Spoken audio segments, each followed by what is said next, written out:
Hi, this is Rekka, and I'm Gabby.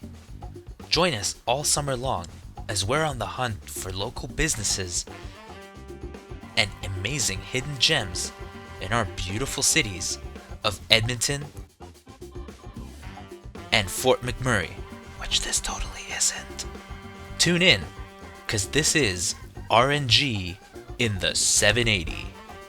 As always, my name is Gabby. The G in RNG in the 780. There we go. Gorgeous weather outside today. I'm excited to come to this location in particular, 114th Street. We have been hunting down this interview for quite a while, but it's because they're so busy. It's of course the Uproot Collective, specifically Honest Dumplings. So today we're going to interview one of the awesome co-owners, Ray. And hopefully, if we're nice and kind enough, she'll walk us through the dumpling making process from start to finish and how it gets packaged and sent directly to your home. So without further ado, we're gonna come inside. And I'm gonna note that they're awesome branding. One thing I did love and enjoy a lot about them, especially if you visit their site, is how their branding is so on point. The artwork is very interesting. I love it, and of course, one of the best things is you get straight to the point. Honest Dumplings. What more could you ask for? But without further ado, we're going to talk to Ray. Hey Ray, how's it going? Hi, good. Excited to finally have the chance to interview you. I know you folks have been very busy. Even now, as we're doing this live, this place is open. So come on down, or maybe don't come on down right now, but come on down and check it out. I love that the produce is all here. You guys can hear the fridges, of course, because we have to keep these things refrigerated. We can't cut them for a long period of time. But Ray, I have a few questions about Honest Dumplings. Before any of that, what can you tell us about Ray Mom? Yeah, I was born and raised in Shanghai, China, and came to Edmonton, U of A, did my Master of Laws program in 2007, Nice. So 15 years ago. I guess, and then I worked for a law firm after graduation for a few years, Okay. and kind of realized that law wasn't really my passion. And, Oh, wow. But this is something if I didn't come to Canada, I wouldn't have Okay. made a change. I think the people I met here kind of inspired me that go for what you love and do what you're passionate about instead of kind of followed what other people kind of thought it would success meant for me. Okay. So I quit my job in 2014 and started Honest Dumplings because I just really wanted to make some awesome dumplings that didn't exist. Because what I found at that time was most of the kind of the Chinese food are kind of all the same and didn't find much progressive elements such as using quality, clean ingredients and kind of creative flavors and all that. Yeah. No, totally. Yeah. And so you mentioned a few things I want to touch up on. So interesting fact here is we've been interviewing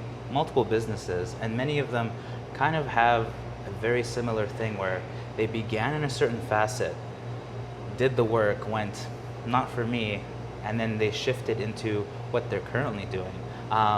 Where we differ is that I spent about a year in computing sciences and I was like, no thank you. But you actually completed your, of course, law degree and everything, worked for the firm, and I'm sure that my computing science background doesn't really help with the business at all. Do you find that there's a nice kind of trade-off that, having that degree definitely translated well into shifting from law into owning your own business? For sure, I find that when I first started at a law firm, I didn't even know how to talk to someone on the phone because I come from a totally different background, and so everything from writing an email to going to a meeting and to how to negotiate and everything is definitely helpful. Yeah. Important and push it into Yes. business. No, and that's then even building the process making sure everything's consistent. Yeah, everything, I think, very helpful.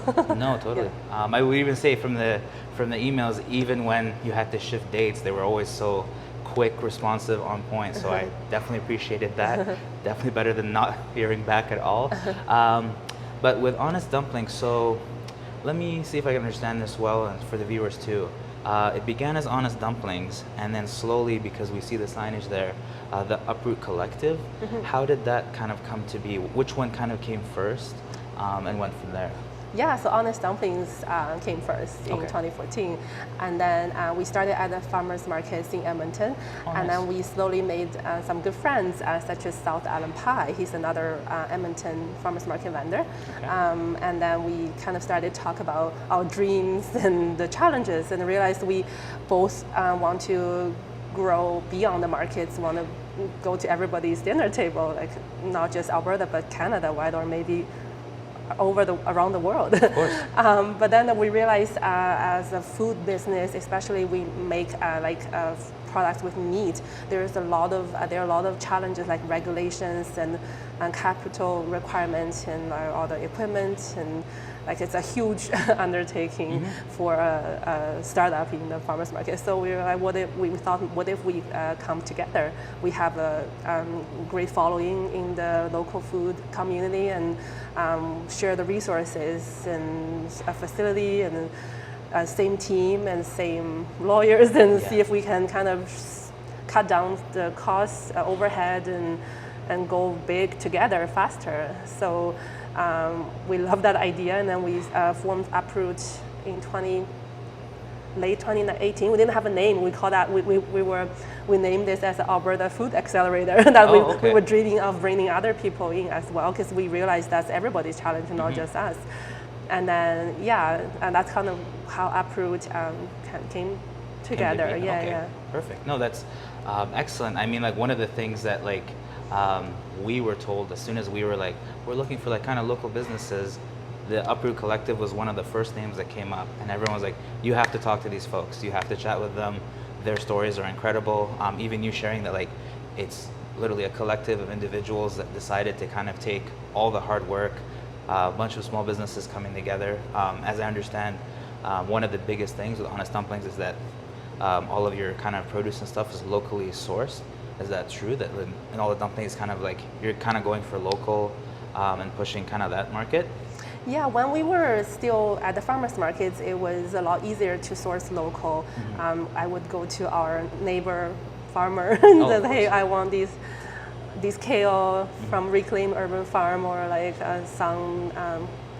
Sundog Organic Farm. They can give me all these beautiful produce. But as I will show you later, we have now has a food safety facility where like we have to have all the documentation, and everything goes into our facility has to be certified, and there are a lot of regulations around the ingredients. So we still try to source local, but it's a lot harder. So not everything is local, especially there are things like ginger, we don't grow it here. So you have to source it somewhere else. But we work with a lot of local producers, such as a Serious Solution. He grows oyster mushrooms from the residue from when they brew beer, like they have I'm not sure what that's called, but completely local, and we kind of saw his growth over the years, so it's good to have partners like that. Yeah, it must be like I said, amazing to see. Like it's always interesting to me, and one of the things that we touch on, and a lot of businesses have shared with us, is that kind of working with and collaborating with other businesses. Not only do you grow, but they grow, and you kind of bring yourselves up. And like that's so interesting that to have mushrooms kind of grow out of like, I think maybe we'll pay a visit to. Yes, that's a great idea. Yes, that would he be will love that. Awesome. Yeah, because it's always fascinating to me. So I do have to ask this question because I ask it at all businesses. I know that there's a lot of collaboration, tons of compromise, but what would you say was something, as you were learning and pushing through, was a kind of firm belief to hold on to help push you through, to accelerate? Because obviously you guys are growing and things are fantastic, but what was something that you kind of, like a value you held on to as you proceeded and as you're growing? For us, like you mentioned earlier, like our ingredients and the things, how we source the ingredients. So one thing that we've always hold on to was like we don't want to use like preservatives or additives. The no MSG has been really challenging for Honest Dumpling because a lot of Chinese cooking uses things like oyster sauce or like hoisin sauce, and all those pre-made sauces have tons of preservatives and MSG. And for us, we've attempted to make our own sometimes, and then we try to make use our like other natural spices and things that to recreate the same flavor profile. Okay. But it's sometimes we're like, we wish we could just go use that sauce instead of having to go around and ask a million vendors and try to figure out what we can do instead. But I think that that's a very important part of our brand, and we have to stick to it. We have to find our way to make it happen. Go the more difficult way, but it's worth it. Yeah, it's very much like kind of like carving your own path. You know, like everyone tells you like, yeah, make your own path in life, but sometimes it's not understood that like to do so requires a lot of work. Like you have to cut down things in your way and, you know, form it. I assume that, it came with definitely a lot of challenges, a lot of kind of eye openers. What was something that you could share that was like a challenge that you overcame or like kind of learned? Like I know that you said that like it was awesome to have that local mushroom vendor and incorporate that. Was there something that kind of came about like happenstance? You're like, oh wow, this is great that this happened and we like overcame this and now it's kind of in the products at all? Nothing so much? Sorry. No, like anything that like kind of what was something kind of like you discovered that was like awesome to have? Because I see like there's so many flavors. Oh. Was there a flavor that you were like, this one has to be a dumpling? Sorry, I didn't get the No question worries. first. Yeah, because I see that you have like Philly cheesesteak as one of the options, Yeah. if I'm not mistaken. Yeah. That's actually, so that's another thing that I found that I think I love about having this business is to empower our team to kind of be creative and follow their passion. This is actually created by one of our team. He joined our team as just a production worker, but I kind of noticed that he's really talented and he loves food, and he's just has this passion in kind of creating food. And so I kind of brought him in. I'm like, hey, we part of Honest Dumplings brand is to have new flavors being creative and unique. So why don't you work with me? Let's come up with some new ideas. So this is one of the his ideas. So that's his favorite sandwich, Philly cheesesteak, and he brought it to work one day. He's like, "What do you think? Can we make this a dumpling?" I'm like, "Absolutely." Yeah, it's kind of exciting, and so he worked with me to kind of scale that recipe up. It was a little bit challenging for him because when you make a little recipe, it's relatively easy. You have one pepper, one steak, but then when you go from 50 dumplings to 5,000 dumplings, and then it was a big learning curve for us, but we made it, and this quickly became one of our most popular dumplings. And then his other creation is the jalapeno popper dumpling. Oh, wow. He did it at our dumpling making party, so we kind of let our team come together. That was before COVID that we had. Now it's things have calmed down, but we had our dumpling making party. Everybody came with a recipe idea, and then we sat together, made dumplings, and voted for the best. And then his jalapeno popper was one of the winners. One of the ideas. Yeah, so, those are our two most popular dumplings, actually. Oh wow, yeah, like that's always interesting that how like, you know, kind of someone came along and was like, hey, I have this idea, and that you were open to doing it, because so many times, you know, you could say no and there goes the idea, right? But the fact that they were open to it and now it's a very popular film, yeah, I do see that, like, yeah, very. I think we've learned that it's not what we like that matters, it's what the customer, the market wants. So, so that was a big sometimes it's like, it doesn't matter if I don't like spicy or sour. It's like, if our customer love it, why not? Right? What was the original flavor that kind of started all of this? I was making dumplings for friends and family, and I Okay. would say the traditional pork it still is our best seller till today. So it's ground pork, edamame beans, and all clean ingredients with like locally raised pork and just a really juicy, flavorful dumpling. And then I quickly got inspired by my husband, Chris, who founded Honest Dumplings with me. And then he kind of was like, well, we don't have to just be limited to ground meat. Like normally dumplings are made with raw ground meat. And then so we started kind of making our ginger beef dish and putting in the dumplings. So we'll batter the beef strips and bake it to crispy, and then we'll make our own ginger sauce and mix everything, and then make into a dumpling that nobody has done that before. And the result was amazing. People all love it. And this is maple pork belly is like slow cooked pork belly dish that I always loved. My dad would make me like growing up in Shanghai. It's like a traditional Shanghainese style pork belly dish. Or like we added some bok choy and quinoa, which is our creation. Like nobody has ever had maple pork belly quinoa dish before. So That's awesome. It's really exciting to create dumpling flavors that nobody ever thought about. It's kind of part of the brand too. We want to be this bold, unique. And kind of stand out. Yeah. I'm going to touch on that a bit, but I noticed you said the maple belly. Was the maple edition a Canadian kind of choice? Yeah. Okay, to touch on that. Instead of in Shanghai, we would put like sugar, right? Okay. And then part of it is how do I avoid the refined sugar to use better ingredients, I think. No, that's awesome to kind of see that like incorporation in there. You said bolder and kind of to stand out, and one of the things that like definitely stood out, and I kind of pointed at it with the sign earlier, is that you went honest dumplings. And as you know, like it's difficult to say things like honest in the title. Can you tell me a bit about why this was the choice and focal point to name the brand?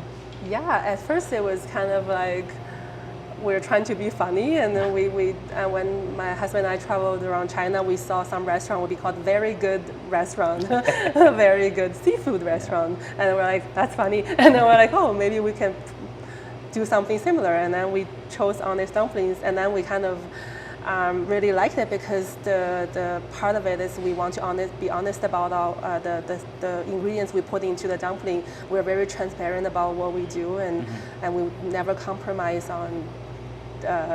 Like I just mentioned, like we wouldn't use anything that we don't believe that's good.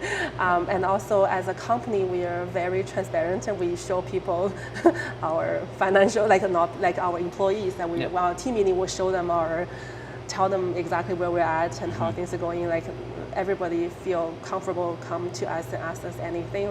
We're always open. I think that's part of being honest as a company as well. And we're really glad we picked this name, because I think that that's who we are. And kind of the north star for us to remind ourselves who we are every day and keep going that way. Help us make decisions every day. It's an awesome name, and I do have to agree with you. Like very often when we come into businesses to check them out, as soon as I came in here, like everyone was very I don't want to say like relaxed, like they weren't working, but they were very relaxed in the sense of like it's very welcoming. Everyone was like hello, greeted you. They were excited to even like talk to us about products before I was like, hey, I'm actually here to film this kind of thing. So it was very awesome. I have to ask, were there some challenges, of course, because you mentioned the pandemic, like how did that help like change a few things around for you? Yeah, that's a really good question, because we didn't have this store before the pandemic. Oh wow! So it's brand new. It was we only had a couple of chest freezers here before the pandemic. It was just our followers would come in and grab a few dumplings and pies and things like that. And then pandemic hit, and the grocery store stopped taking new products, and we had nowhere to sell our products. And then we were this place was all just finished and renovating, and we just got ready to go big on to grocery stores, and then there was a stop right there. And we're like, what do we do? And then we kind of started this online shop, approvedfoodstore.ca, and started delivering food to people's homes, and also kind of brought in more freezers and fridges and have this little storefront, and it kind of blew up overnight, and we all of a sudden this became our the biggest revenue channel. We now have over 10,000 like newsletter subscribers, wow. and they, you know, when we tell them, hey, we have a new product, new flavor, they come in and buy them, or they will place order, and we deliver to 85% of Alberta now. It started in Edmonton, and then we quickly expanded to Calgary, and then now we cover the entire province. Almost 85%, and then started hiring more drivers and a logistic manager who has to deal with everything. So it's pretty exciting. We kind of started this business as a dumpling company, but now we have all these processes and all these different parts of the business that are all growing together. It's wonderful. Definitely, pandemic helped to form this. Yeah, and that's always a weird thing to say, because you're like, I don't want to thank a pandemic for it, but like at the same token, it's wonderful. So then I have to ask, how long have you been in this location then? I think we moved in 2018. We spent quite a bit of time to build the back, and it's a lot of work to put everything together to be able to meet all the food safety standards. We like the structure of this place. There's this store, and then we can have an office where we have an open co-working space, because we have different founders of the food brands. We like to brainstorm and collab and laugh and joke around. No, beautiful. No, like I said, the energy is great. So then would you say it's amazing to have, you said, that open kind of space? Does that make things a lot easier if you guys have to change things around or add new product, because that kind of space is more open and creative? Do you find that it's easier to collaborate and say, what if we did this? What if we did that? You know, like, I'm sure that just like you said, one of the employees came up with flavors, they must also come up with ideas to work together. Yeah, I have a recent example that we just launched our spring rolls. This Jamaican beef spring roll, the filling actually from the Jamaican beef pie. That's just one right of that's the same person who created the Philly cheesesteak. He's very talented. But just when they were like, well, what if we put a Jamaican beef filling in the spring roll? We're like, oh, we like that idea, let's do it. It just kind of happened in the office like that. So is there ever, like, I have to wonder, because I'm in the kind of the creative field too, is there ever a time when someone pitches an idea and you're like, maybe not now, like, or are they always like kind of great ideas, and they always, like, do you always try the ideas and kind of small scale first before you're like, all right, let's try it? Because I'm sure you must have tried the spring rolls one at a time. There was a tasting, right? Before you said, let's make it. This one actually, we just like, I went to make it. We did try it when they're having lunch. I quickly fried them up, and everybody's like, oh my God. So that's the reaction you want, yeah. But I think it just kind of helped me remember when I first started this business, and then I was more close-minded, and I was like kind of shutting down a lot of ideas. But then I learned that I gotta be open-minded, and you never know. Of course. You can't try everything. You only have so much time and resources. But I think that I'm a lot more like open, and I encourage new ideas. I think you just never know. I think a lot of things happen. Good things happen when you let trials happen. I don't know. I imagine, like, because you wouldn't have had this awesome new product had you not kind of like collaborated and mixed two streams across each other. Yeah. Same as these gluten-free, I tried myself a few years ago, just bought the gluten-free flour mix. Didn't work, it's falling apart. It was like, I don't know, this is not possible, but look at today. We had a line of gluten-free. It's fantastic that you did, because I will say, like, I've attempted to make, because I have some friends who are celiac, couldn't do, and I've done my best to do bread for them and things, and boy, oh boy, that stuff does not work with you. It kind of works against you. So I'm actually very impressed that you have all this arranged. So, like, kind of, is the blue packaging more the gluten-free, and then the white is non, or is like how? We're trying to do something different now, but these are actually they look like this. So this is our limited edition packaging idea, but now we have so many limited edition. No, of We're course. thinking about a different strategy to. Yeah, we're just gonna show that to the camera. That's okay. So yeah, like I love the get it before it's gone. You know, like a lot of the packaging, like I said, and then the artwork. Who does the kind of art for you? Folks? They're called ZGM Marketing Partners, and they're one of our investors as well. Nice. We've worked with them since day one, and they are super helpful, and they do amazing job. Yeah. No, it's yeah, like as you can see from kind of if I can, a lot of the artwork is very awesomely like inspired and creative. I love the drawings there. And of course you have vegan logos and all of the kind of, like you said, I did before we interviewed go over kind of the ingredients list, and like you said, the ingredients are very, I knew what was in there. I wasn't confused by anything that's not in there, so I'm glad that the Honest Dumplings end of it stuck to be Honest Dumplings. But I wanted to ask, so you kind of went into a lot, but what was the passion? How did you get into the cooking end of things? Was that like, was someone in your family a chef or cook, or did they inspire kind of the meal prep? Who was kind of the inspiration for cooking and kind of dumplings for you? Yeah, that's a good question. I thought about that too, because no one is like a professional cook or chef. I think because my dad really loved cooking, and he always, like, I didn't know how to open a can before I came to Canada. I never had any, like there was always a table full of dishes. It's always like food was so important in my life growing up, and I think, and I didn't know how to cook before I came to Canada. I never cooked anything, but I think I just always loved good food. So I can't stand when there's no, like when I have dinner, there's no good food. Yeah, that's right. It's very, it's upsetting, isn't it? I can't settle with like a hot dog. I have to like have like 5 dishes even as myself. But I think that another thing what kind of inspired me was like when I went to the Chinese restaurant here, it was kind of always same dishes like ginger beef or like sweet and sour pork. It's like, oh, there's so much you can do, so much more you can do, and then why didn't it exist? And I felt like there was a gap between what's in the market versus what's possible. And I think that because of my background, I have experienced both culture, and that I think differently. That I'm able to bring a different perspective on what a fusion Chinese food can look like.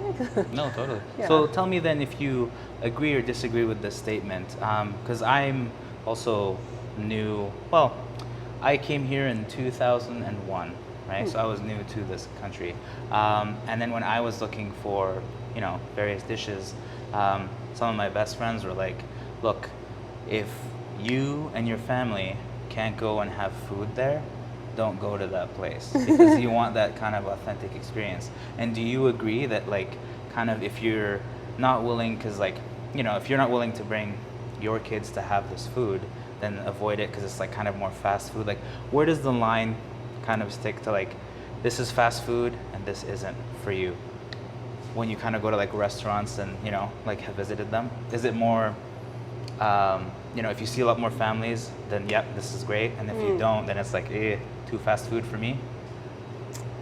I don't know.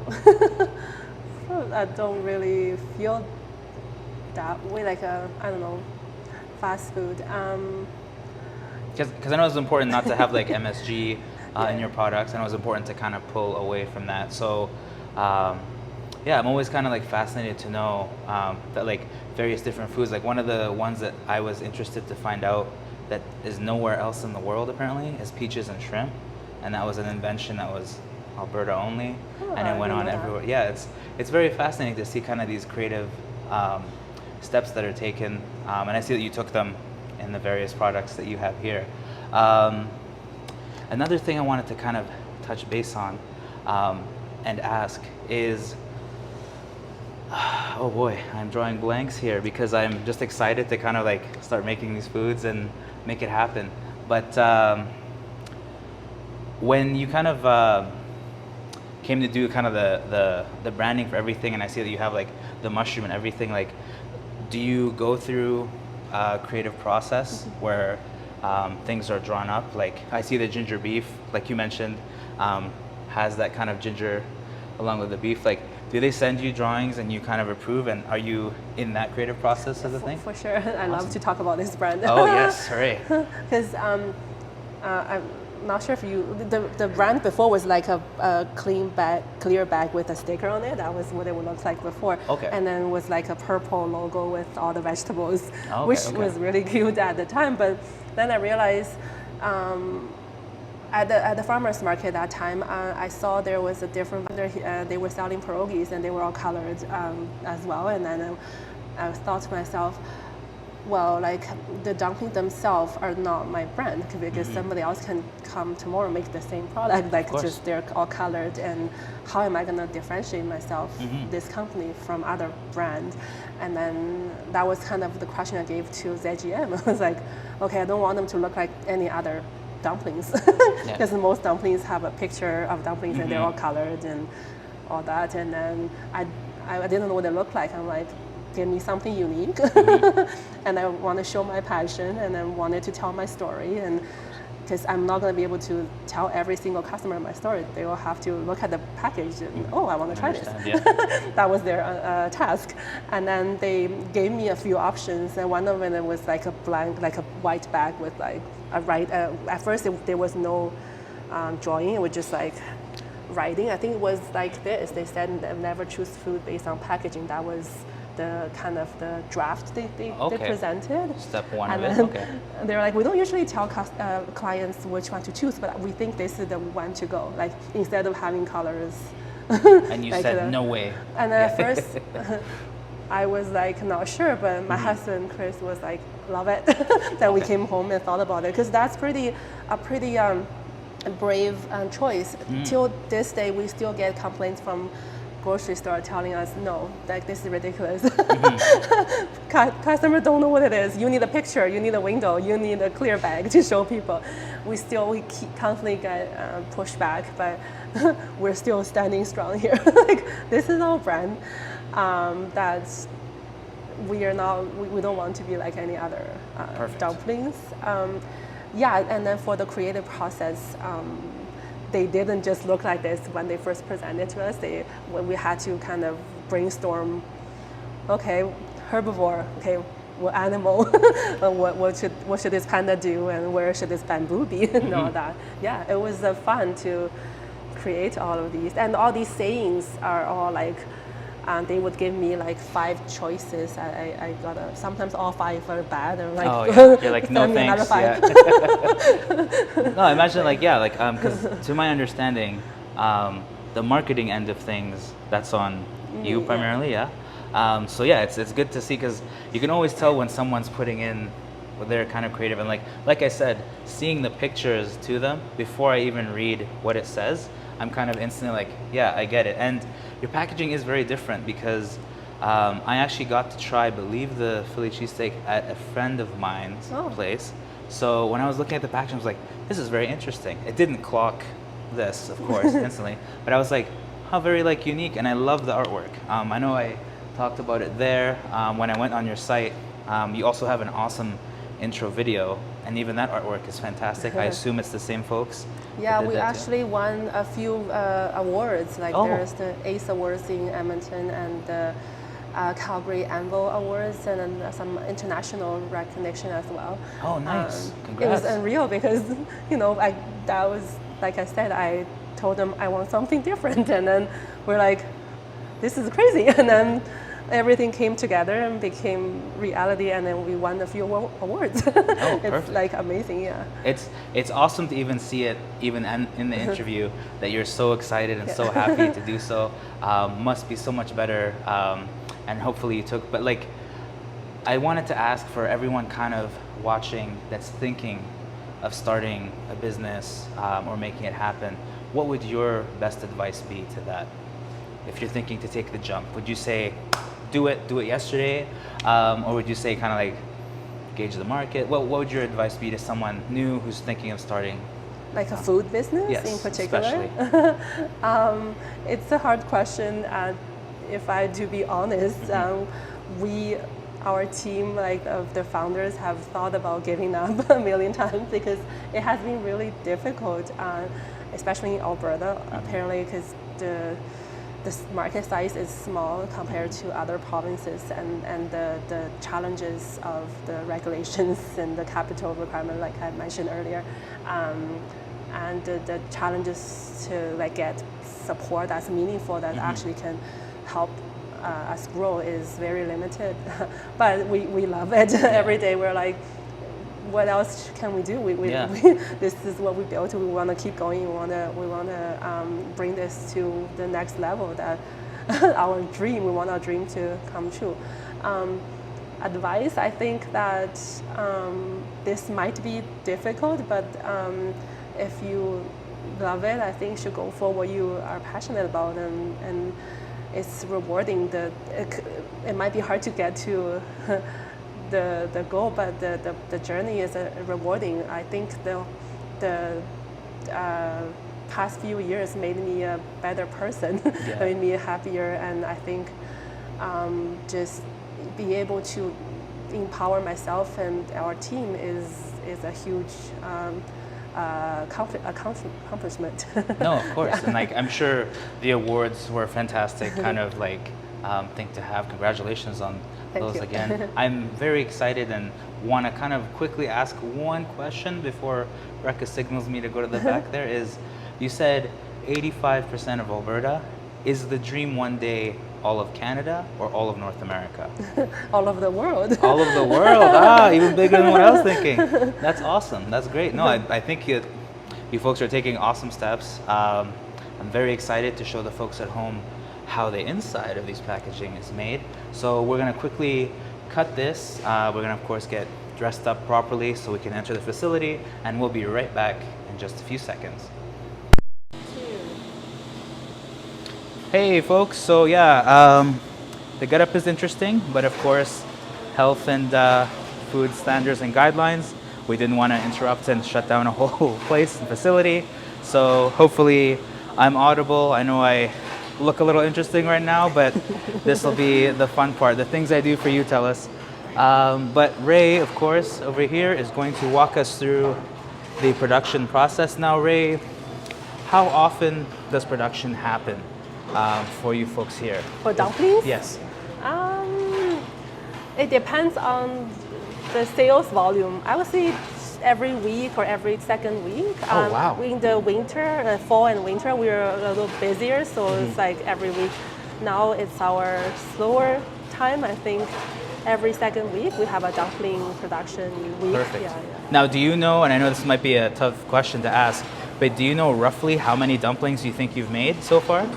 Would you say a million? Actually, we calculated based on like sales numbers, 1.5 million dumplings. 1.5 million. Wow. And that's all out through you, or like a special, like that's through here? I think it started from day one when I was hand making them at home with my small little sheeter. That's fantastic. And then so often, if you don't mind me asking, how many kind of go in and out of the door on a regular basis? Is it, I must imagine, my math is not wrong, about 10,000 or so? Is that what safe number? Yeah. We make around 9,000 dumplings a day. Oh, almost got it. Perfect. No, that's fantastic. So without further ado, let's see how everything is made. If you can walk us through, Ray. Yeah, she's sheeting it right now. Oh, okay. So the sheeting process is just to kind of flatten out the dough? Yeah. Oh, look at that.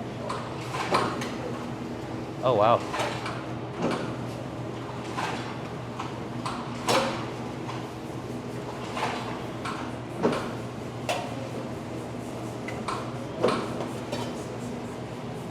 That's awesome. This is towards the end of the production, so it's scraps right now. Okay.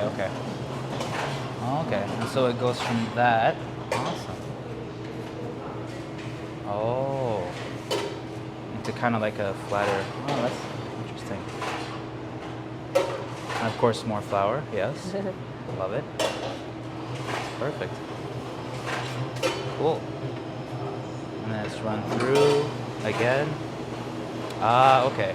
So, forgive the ignorance, but why is it important to kind of get it very like leveled and flat? And like, how important is this process? And if you don't do it right, what happens? Like the folding? Yeah. Or, so if you just run the dough without folding or flouring or anything, it will be A, too sticky, and B, the dough can stretch. So it can become, if you cut it, you leave it there, it can become an oval. Like you want to incorporate the folds and the scraps and the flour to kind of settle the gluten down and should just, so it can stay a circle. Okay. And when it goes through machine, because the machine designed for a circle shape, Okay, if you put in an oval or like a weird shape or too sticky, the machine won't doesn't like it. Won't like it? No, of course not. Will be a mess, yes. Yeah, wouldn't want that. No, that's awesome. Rekha, if you wanted to, yeah, so that's the second step. After that step happens, I see that, what's this step called? The circle step? I guess, Circle cutting. Oh, that's awesome. So we put flour in between the layers so they don't stick together. We used to have a little cutter, you have cut single layer one circle at a time. Now we're able to stack them up and do that. So, and all our wrappers are like colored or infused with herbs or spices or juices. I noticed the this is little chives in the nice. wrapper, yeah. Okay. Awesome. And is chives the go-to, or what's the standard?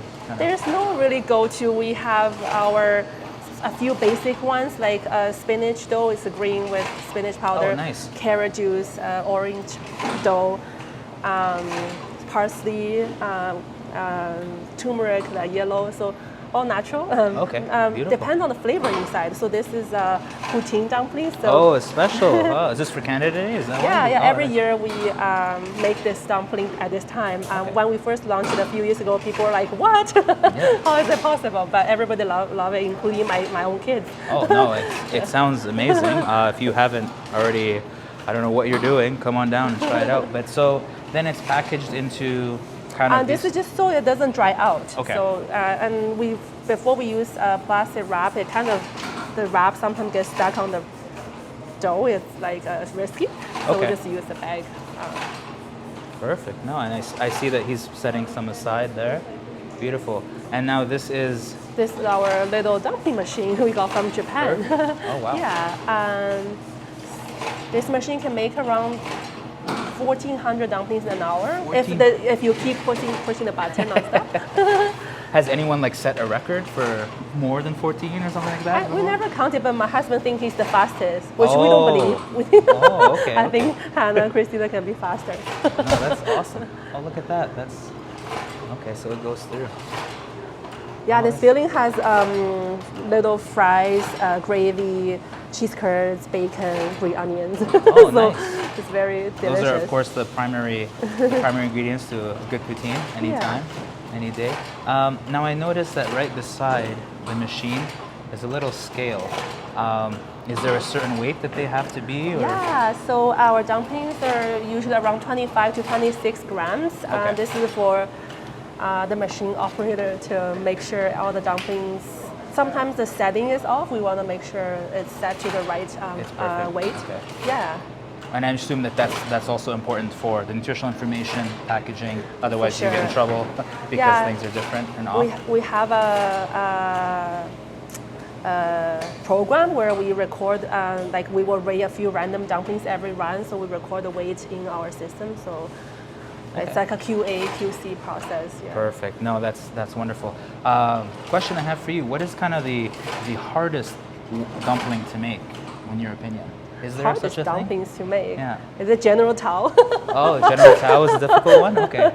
How come that one's such a challenge? Sometimes the filling gets really juicy, which makes it delicious, but makes it nightmare for the machine because it kind of shoots out the juice and becomes like a pool of water. But we, then if that happens, we just learn to put less water and less sauce in the filling, and we always, most of the time, we're able to solve the problem. But no, of course, that's awesome. And then after they're done, they're kind of laid out here. Do they have to undergo a process before they're kind of packaged?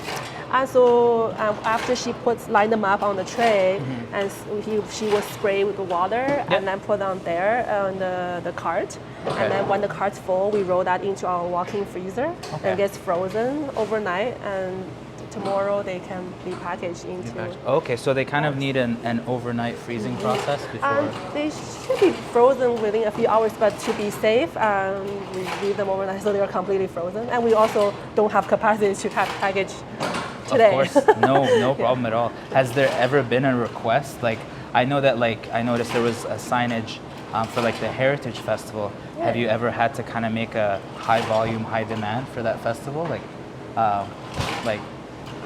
make a big order happen overnight, or are you like, nope, sorry, it has to be frozen. We have to take the time. We haven't had a rush order like that. Not yet, but we will soon. Yeah.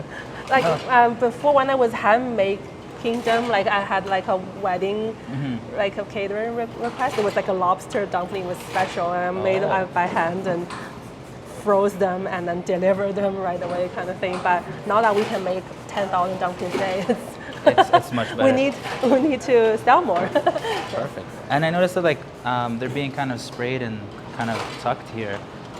That's just to make sure it seals them properly. And also prevent them from cracking. Dumplings crack really easily.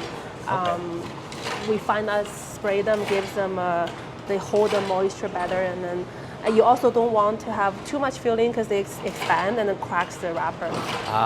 Then you go to cook it, you lose the flavors inside. Yeah. No, of course.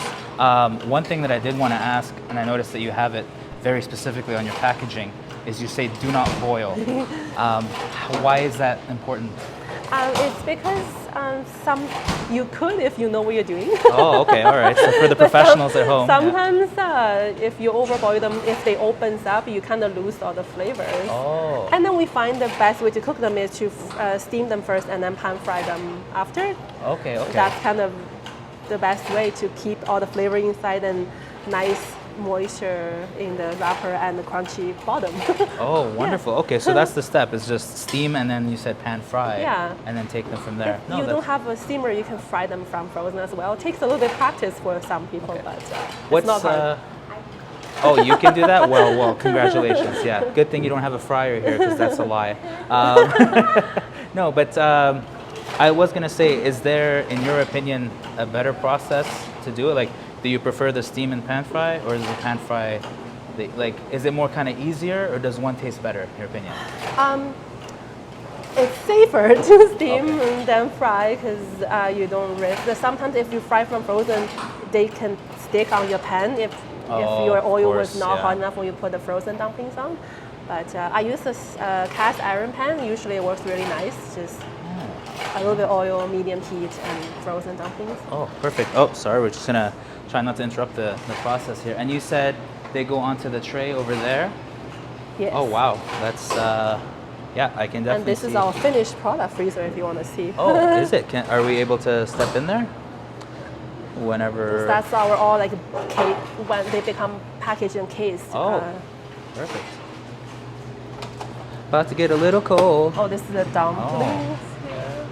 But yeah, so this is all wrapped up to go. I don't know if this will work, but all the finished products are here. Ooh, wow. There's a lot. Yeah, that's super impressive. I'm now kind of like questioning, like, how did you used to do this before you had at home? This place? Yeah, like, and then we had a little commercial kitchen, and now then we didn't have a walk-in freezer. We only had chest freezers. Oh.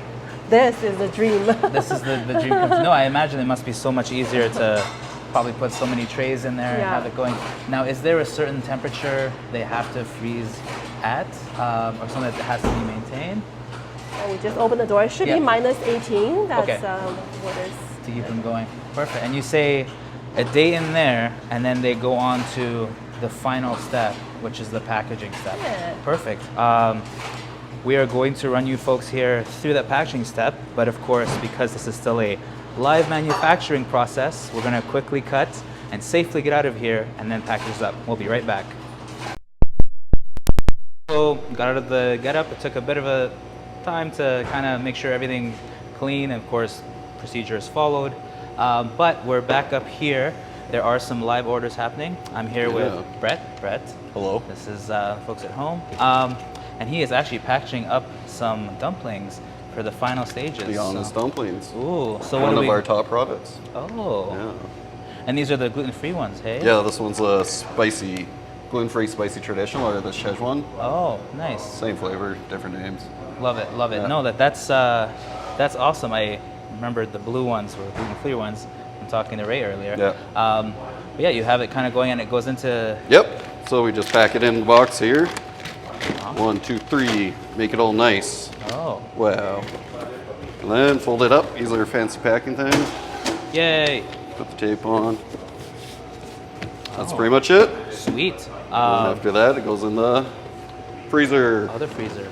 Yay. And then it goes out. Yeah. And then those are going out to Calgary tomorrow. So. Oh wow, that's right, because Cross Alberta. across Alberta. Yeah. I was kind of asking Ray, what was probably the craziest order that you guys have seen through here, you folks have seen through here? Well, we've seen like a lot of the big orders are pretty crazy. It's like it ends up being 3-4 boxes. Oh wow. So our delivery drivers have to do a bunch of trips, and it's kind of brutal on their end. And it's we had a big run during the Christmas. We did a big turkey thing. Oh nice. So we had these boxes just full of turkeys and other things, and it's insane, like just And it was heavy, and then we had 100 orders going out on a route.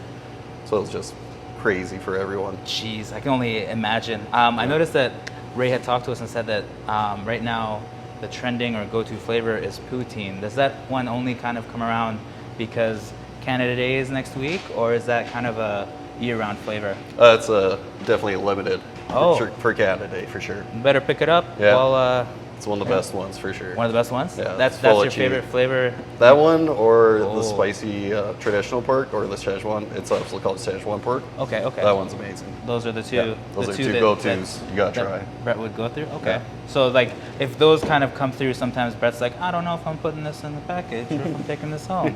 Those are the One two for the flavors. package, one for my pocket. One for Brett. Yeah, that's how it works. I don't know how the numbers add Yeah. up.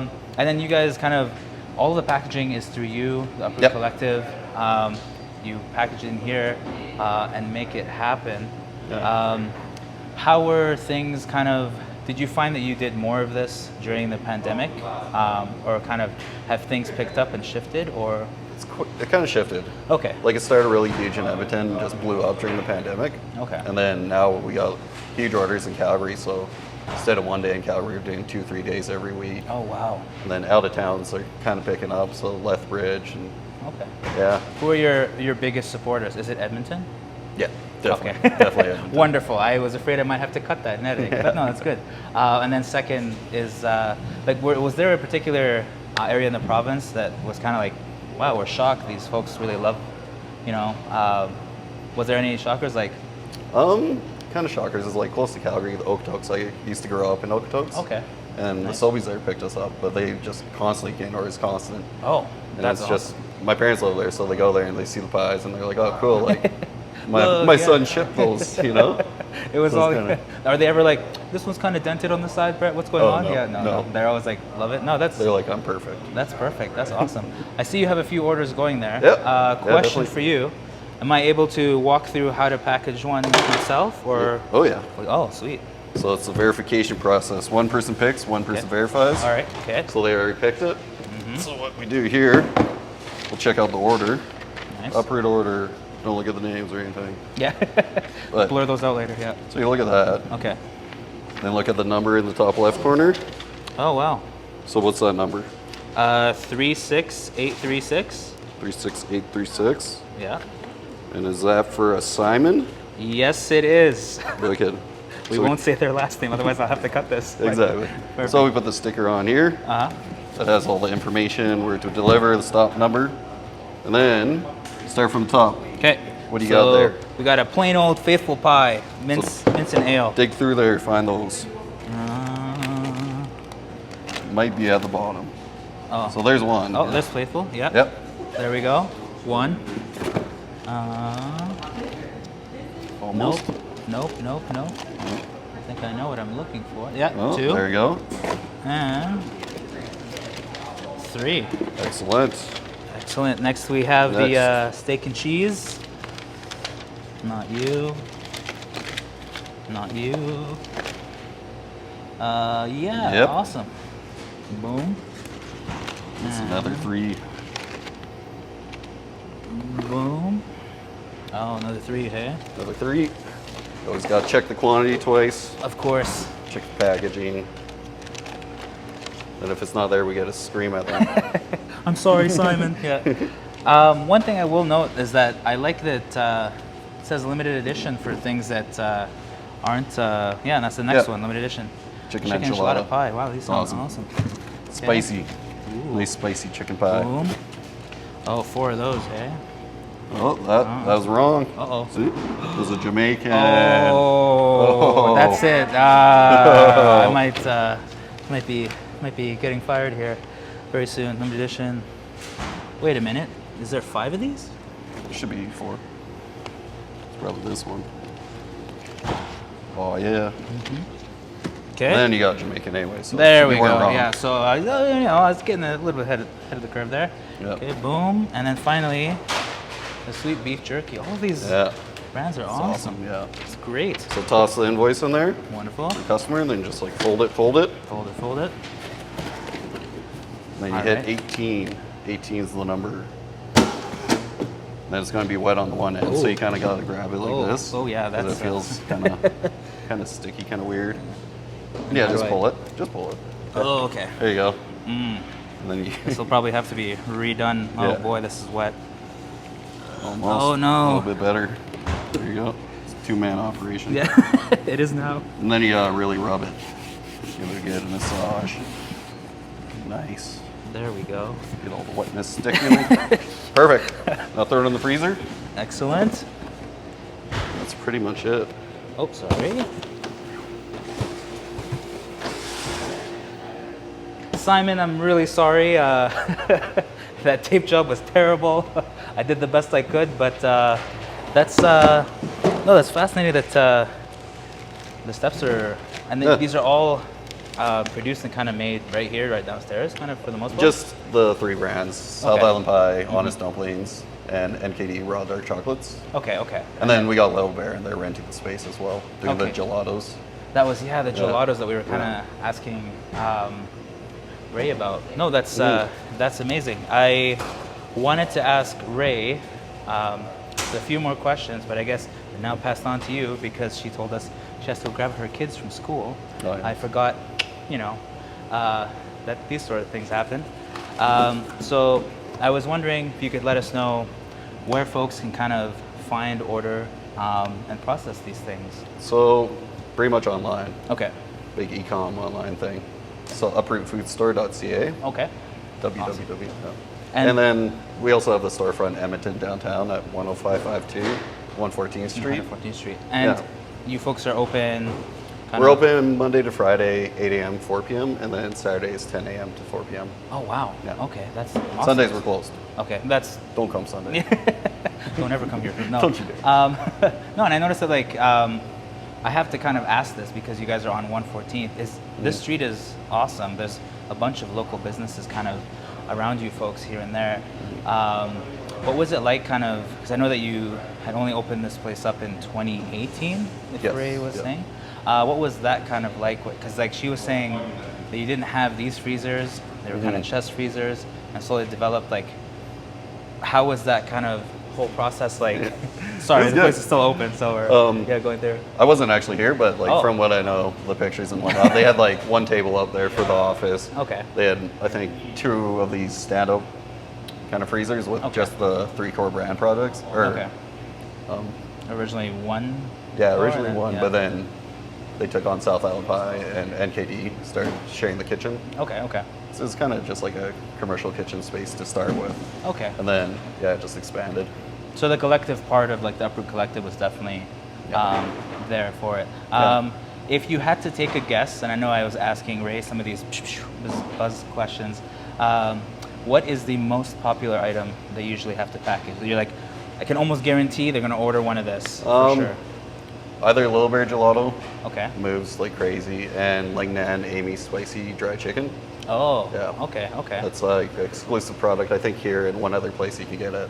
Oh, wow. Just the frozen version, but it just flies off the shelf. We get a couple hundred and it's gone in a week. It's done? Yeah. Oh, wow, that's It's impressive. insane. Yeah. How often do our friends, I saw that one Honest Dumpling orders that you did prior to was like 6 Yep. or 8. What's the standard order size that you see? I'd say 4 to 8, 4 to 8, hey? Yeah. Okay. typically. Well, that's And we always got new limited editions coming out. When that happens, it just everyone's getting one, it just one or disappears and two. goes. you Yeah, know. Rekha was very much trying to fight to get the poutine one. Oh, yeah. Yeah, Yeah. she was like, no, I have to get it, and Ray was like, sorry, it's Yeah, limited yeah. edition. Yeah. Yeah. You know, So life is hard. That's right. So, but I think Ray went to grab you some because she's awesome, and wouldn't, of course, let us down that way. But Can I ask you, Brett, what has been your favorite limited edition so far? oh, Favorite? Okay. Yeah. Besides the Szechuan, Yeah, like yeah. the spicy traditional pork, I'd say the Philly cheesesteak. Oh, okay. That one's amazing. And can we ask, because Ray didn't drop the name of the creative that came up with that one, who was the inspiration? She spoke Oh, of a Cooper. legend. Oh, But Cooper got the recipe like inspired from Bobby Flay or something. Or oh, nice. Okay. Something like that. So I'm it not goes too sure. to Bobby. We're shouting at Yeah. Bobby Flay here. That's Cooper fine. does like research development kind of thing in the Okay, kitchen. okay. So Was he the came up with same the idea. mind that came up because she'd mentioned the Jamaican patty spring rolls? Yep. He was there. Okay, Yeah. so he's the. He's the secret. You guys are like, secret "Coop, we need recipe one. We need man." one for this month. And Yeah. he's like, boom. Yeah. I was kind of asking Ray this. What was the craziest flavor that maybe didn't make it off of the drawing board that maybe you think should have? Any that you've heard of that should have happened? And if not, any that you would like to see happen? Not really. Like, I do know we try to do the Philly cheese as a pie, Okay. so it's kind of reverse your question, but that was amazing. Oh, okay. But it didn't launch. I don't know Oh. why. But yeah, there hasn't really been. I haven't really been involved too much on that Okay. side. Okay. Yeah. No worries. Yeah, because Ray was saying the ideas are always great, and I'm like, that's fantastic. Yeah. I was always like, look, I'm in the creative field too. Some of my ideas, you know, they need coffee on Monday morning before I'm like, no, this is not happening. Now on to the next one. But those are awesome flavors. Make sure to look out for all of these items. Please come on down when they're open. These folks have been nothing but kind and polite. You can actually feel how warm and welcoming the energy is here. Like I say it a lot of times, but you have to come down here to kind of experience it for yourself. The products here are great.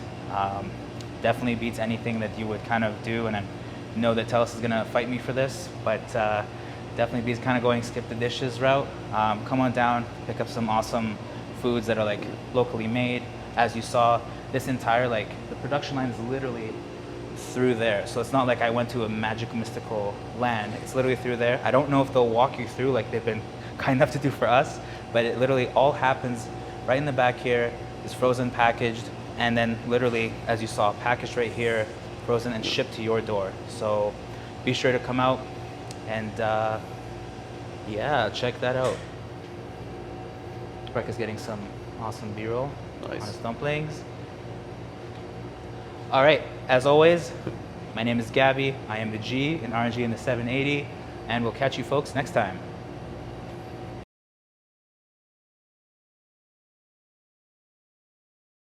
Excited. Hey everybody, how's it going? Gabby here, the G in RNG in the 780. I'm very excited to introduce our guest today. We're here at one of the places that means a lot to me, Gateway Association, and I'm here today with Ashley. Ashley, why don't you tell us a little bit about yourself? So my name's Ashley Benson. I am the Manager of Program Development for Gateway Association. I've been with Gateway, gosh, coming up 7 years now. Nice. So you know, it's been a while and it's been quite the journey here, and I'm still loving it. I'm excited for it. Nice. That's amazing. 7 years. That's Yeah. quite some. That's awesome. I'm not trying to I'm like, oh my God, 7 years. No, it's great. That always to me signifies that one of two things: either you're very happy with the work that you're doing, or the other one where it's like time has just escaped you. But you look like you're excited. You're excited to talk with us. So I'm going to assume you're in category A, unless I'm told otherwise. Yeah.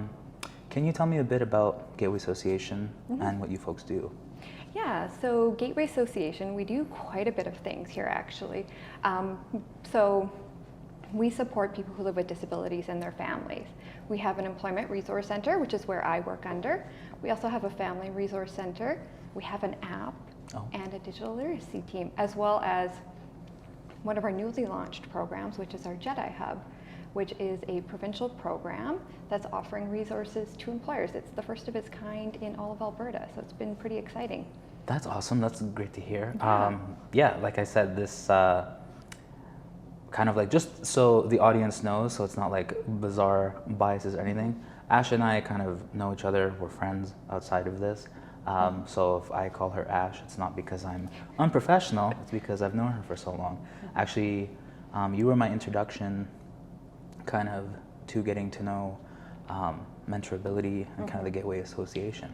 Can you tell us about them a little bit, what they do? Mentorability? Yeah, and we've been super happy to have you, and we're definitely going to be tapping you again right away for that. Well, I'll stop now, but continue. But Mentorability is a mentorship program that we're running, where we're connecting people who are interested in different fields, such as, you know, video production or the banking field. And we're setting up mentorships where you can do information sessions, so multiple people can join, or one-on-ones where people can learn all about how to get into a different field and what it takes to get in there. And again, we're working and supporting people who live with disability-based barriers to employment. Okay, perfect. No, that's amazing.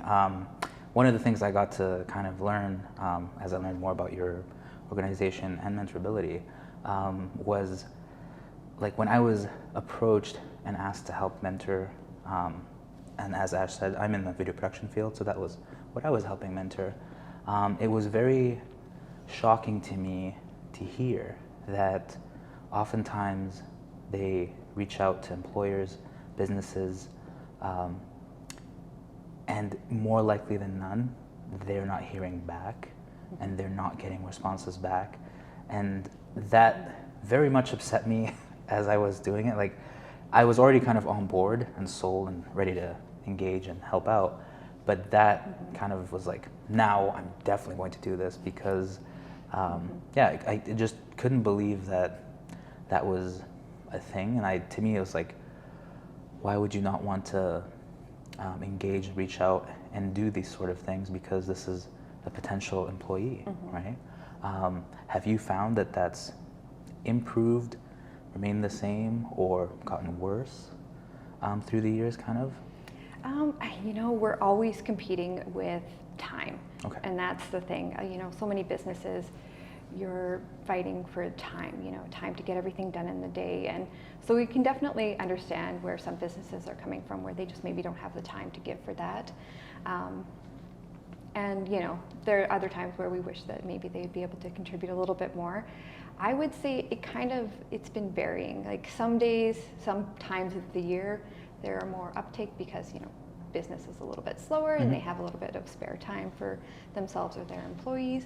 But yeah, we would love to see more interest from the business community for mentorship and for hiring as well. You heard it here first.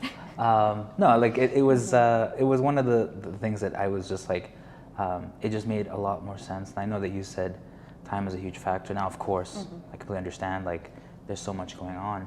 But I was kind of more in the realm of like, this is such an awesome opportunity, because I even shared this bit of information in the feedback, is that anytime I've done this, the prospective like employees or students that we talk to were just so excited to kind of be in this field and learn. Whereas oftentimes when I go to contract, collaborate, or work with some folks, the level of excitement doesn't exist. And I'm like, gosh, if only there were an untapped group I could go to that's so much more excited and ready and willing to learn. And just like I always say, like, it meant the world to them to be a part of this production, instead of the folks I sometimes have that are like, this is pay me by the hour and I'm out of here, and there's no like passion or energy or excitement in there. Whereas I definitely saw that, you know, with the kind of mentees that I got to help out with and talk to. I wanted to kind of like bring it back a bit. How was Gateway kind of brought together or formed?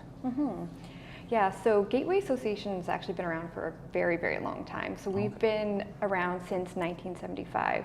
Wow. And yeah, we were originally established as a volunteer organization. So it was a bunch of parents that came together because they were frustrated with the systems and what they were facing for their loved ones who live with disabilities. So they came together to create Gateway Association. And they wanted it as a gateway to a better life for their loved ones. Oh, So, there's the name. yeah. Ah, I see it. Okay, Yeah. all right. Yeah, so we've been around since then, and it was just a bunch of passionate parents that wanted to see change in the world. And that's how Gateway has evolved since then. But we've always been a very grassroots organization. Okay. Are some of those parents or their kids still involved in the association? There has been, but life has gone on, and unfortunately some people have passed away that have been really close to the organization. But that's where we have people who are still involved today, where maybe past employees that know that history that are now board members, or past employees that were always really dedicated with Gateway that we're still connected with, and they're mentoring other families now. So we're still keeping those connections. It's just with time, things have changed a little bit. No, definitely, and that makes perfect sense. I'm now like a bit caught off guard. I was like, oh, it's been a hot minute. I don't know why I assumed that Gateway was just so new, but like hearing that was the history, and that's how it came to be, it's interesting. I noticed there was a slight emphasis on the word frustrated when the parents came together to form. Ignorantly, I'm going to assume that was because things weren't as great back then. Have you found nowadays things have improved, and the employers, businesses, kind of corporations are more open to kind of discussing and working with persons with disabilities? Well, I would say as a whole, the disability field has evolved since 1975. We still have a long way to go. We've moved from the medical model to the social model, and now we want to push past that even more so to more of an equity model. But in terms of businesses, we have seen some changes, but I would still love to see more. I mean, if you think about it from a business perspective, there are so many people who are aging. Okay. So what are you going to do to replace all those workers once they've aged out? Hire robots. No, I don't. Yeah. No, stay away from that. We don't want to go to that. Okay. Not at all. Yeah. But there is a giant group of people. It's a huge untapped population where people have so many skill sets that they can offer.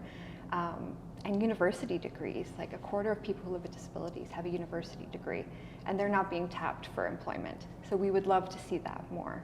So there's been improvement for sure, but still a bit of ways to go. That is so baffling to me, and I'm a little bit shocked because currently the hottest kind of trending topic, shy of course, what we all know to be the pandemic, is a labor shortage. And everywhere I go, it's like there's a shortage, like for labor, but also for like employees. Like I don't think I've been to one organization, even the ones we've interviewed, that hasn't talked to me about like we're looking for folks left and right. So that's actually bizarre that they wouldn't go and tap such an untapped kind of market. But I guess that in a way it is bad and good, because I assume that's where you folks come in to make sure that they kind of get tapped. Like, do you folks kind of have events or kind of like seminars? Like how is it that you reach out to employers and kind of engage with them and let them know that, hey, just because you're looking for this untapped market, we have one that you should know about? So yeah, so actually coming up in October is Disability Employment Awareness Month. Oh, awesome. So there will be a ton of events going on in the city, all throughout the province. A few years ago, I want to say 2018, I might be wrong on that, but it was officially proclaimed by the province for Disability Employment Awareness Month. Okay, nice. So there's lots of different awareness campaigns that will be happening throughout that month. Gateway Association itself, we also have our annual Mayor's Luncheon event that we do every May to bring around community leaders around the topics that are pertinent to them so that we can talk about how we're innovating and how to get more people hired. And then Gateway, in our employment program, everything is super individualized and very specific to the person that we're supporting. So we're always reaching out to employers based off their particular interests. Okay. Yeah, so not very often is there ever like a blanket reach out to employers. It's we have somebody who wants to work in IT, doing programming, and they've identified XYZ as the company they want to work for, so we're reaching out to them specifically. No, that's awesome and wonderful. And I assume that they're probably just as surprised because, like, yeah, like getting a candidate, like I was just as surprised to be like, someone wants to enter this field. Like, wonderful, great, come on in. Like, let's show you the ropes. And yeah, I did my best not to sugarcoat it because certain fields are, you know, difficult and kind of wants to get around in. But like, again, I wish the joy or excitement diminished. If anything, it ramped up and they were just more excited. So, hooray. I wanted to kind of touch base because you'd mentioned Mayor's Luncheon. This year, when you folks held it, there was a huge, like it centered around, specifically the topic was EDI, which, although the letters are in kind of different order, there's much worse acronyms for it. I imagine it going certain ways, but like, can you tell the folks at home what EDI is and why you think it's so important going forward?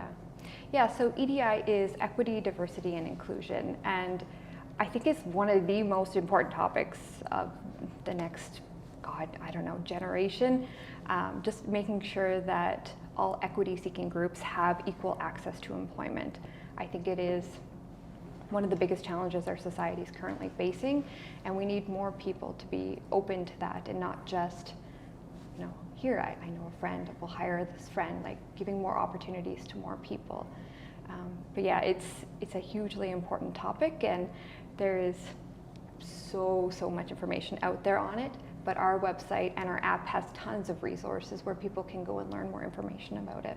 No, that's perfect. Yeah, I just, I remember like very briefly from little snippets I've seen, I was there for it, but like, yeah, one of the topics, I believe it was Sean who touched up on it, was like, and you had just touched upon it too, was like that we are facing this like aging populace.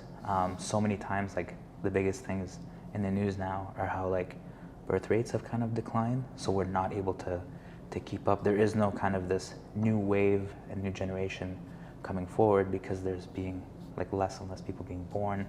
And so yeah, I think he also posed the question of like, what do you do when your populace ages, they have to retire, they can no longer be in the workforce? What happens then? And the room didn't have a cool answer like robots, like I did, but the entire room was kind of like quiet and shocked by it. And I was like, oh no, this is a problem. So that's why it was like so important to me to be able to reach out, be able to mentor and help out, because I'm like, hopefully I can recruit you into this field and you're still interested in it, because God forbid if I had to like get later down the years hire for something, like the worst thing would be that no one is there and you're leaving out an application for ages and no one's touching it at all, and you're like, and I can definitely understand why businesses are hesitant to look at the disability population as a labor pool source, because there are so many myths and misconceptions around people who live with disabilities and what their skill sets are. And that's one of the things that we really strive to do, is break down all of those pieces, right? And if you've never worked with somebody who lives with a disability, you have a specific idea in your mind with what that looks like. In many cases, it's not. Like, everybody's so individual and everybody has such individual skill sets, right? And it's just breaking down the scariness of it, because it really isn't that scary, but if you've never done it before, how do you start? And that's where organizations like Gateway Association and other organizations in the city are those key partners for those businesses that are looking for those labor pools, because yeah, there's a ton of people out there that want to work, and when you're spending thousands and thousands of dollars to recruit, you don't want to hire somebody that's then, you know, going to turn around 6 months later and leave your organization, right? And a lot of times people with disabilities haven't necessarily been given the chance to learn and grow within, a job. And when they're somewhere, they want to be able to be there for a little while and learn and grow and experience that. So typically, people are staying longer. It's just, we need more people to give them the opportunity. Okay. Now I wanted to touch on something, and let me know if too out of left field, but you said myths and misconceptions. If you had to select one, what would you say is a recurring one that you're like, gosh, I wish this would just disappear and stop being a thing? Is there one that comes to mind? Yeah, I would say probably the myth that people with disabilities have no skill sets that they can bring. That is a very unfortunately common one where they just, you get the, oh, well, we've hired one of them before, we're not going to do that again. And so it's that blanket statement that everybody's the same, they color them with the same pencil. And it's just very unfortunate to see, and I think a lot of that is due to not having a lot of exposure to people with disabilities. Even in our media representation, there's very limited representation there. Most of the time it's somebody who's in a wheelchair or uses a wheelchair for mobility, but that's not everybody, right? It's only 8% of the disability community actually uses mobility aids. So it's far fewer than what people assume it to be. So, talking to somebody and being like, yeah, this person who lives with a disability also has a master's degree. Still, people are surprised by that, which is very unfortunate, but... That's, unfortunate is the nicer word I would use. I was more shocked and surprised, because I would have to say, I've done the whole thing where I work with folks that I accidentally, or they share with me, they're like, oh, by the way, I went through the years of working with them, I got diagnosed, I'm on the spectrum. So I'm like, really? I never would have guessed. Great. This, let me know what I can do to kind of help, make sure that working with you is easier and any challenges. But I feel like they almost are worried to let me know about this. And so many times they're surprised that I'm still yeah, I'm going to work with you. I've worked with you for 5 years. I don't think that's going to change anything for me. And they're almost shocked and surprised that I'm still willing to do so. And I'm like, no, not nothing has changed for me, except if there's anything that I can do to help kind of optimize or help you perform at your best.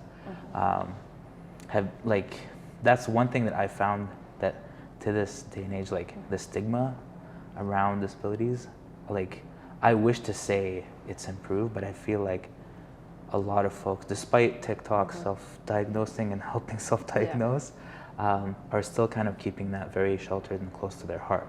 And it's not until I kind of work with them and develop that trust that they're like, just so you know, I have this, or I'm working with this and trying, and I'm struggling. What would you suggest to employers or people that are working with folks that have just recently learned about their disability, about moving forward and working with them, and what things would you say avoid doing ABC, because these are terrible? Well, first I would like to touch on kind of what you said as well, is you created that safe space for somebody to feel comfortable disclosing to you. And I think that is one of the most important things, is people need to feel safe. They need to feel like they can have those conversations and not be discriminated against. Unfortunately, people with disabilities have been discriminated against time and time again. So they're understandably extremely hesitant to talk to an employer about that and say, hey, I live with this disability, and these are the accommodations I need. So having that safe space, I think, is first and foremost the best thing an employer can do, because if your employees feel comfortable coming and talking to you, then they're gonna potentially disclose that information. And setting up accommodations, Alberta does have a duty to accommodate law, so employers do technically have to. Okay. But creating that space where maybe your company has a policy on what an accommodation plan looks like and how to go through the accommodation process. So in terms of what not to do, I think... Here we go, yeah. I think what not to do is to be reactionary in that, oh no, they're not going to be able to do their job. Okay. You know, that initial like, oh shoot, how are they going to be able to continue to perform their job duties, or I had this career path in mind for them. I don't know that they'll be able to do that, and kind of focusing on the negative aspects instead of just looking at it like, okay, this is just something that maybe we now need to look at what accommodations can be put in place to support you to do your job. And honestly, everybody has accommodations in their workplace, even, you know, things like an ergonomic chair or a different type of keyboard. Those are all accommodations, but we don't really think of them as accommodations. Whereas if we had the business community a little bit more aware of what all forms of accommodations look like, and that you're already accommodating your employees, I think just putting that in an official capacity will allow people to feel comfortable to ask for them. Okay, that's interesting. That's, yeah, I'm glad that I wasn't doing the not to do list and like by accident was doing the to do list end of things. I just remember there was one individual like I worked with, I enjoyed working with them, who kind of came forward, let me know that like, hey, they're on the spectrum. I'm not going to list names here because I was told no names, but okay to talk about them. And they had said to me, because we worked together for a bit, they're like, just so you know, sarcasm is very difficult for me to like take in and differentiate when you use it.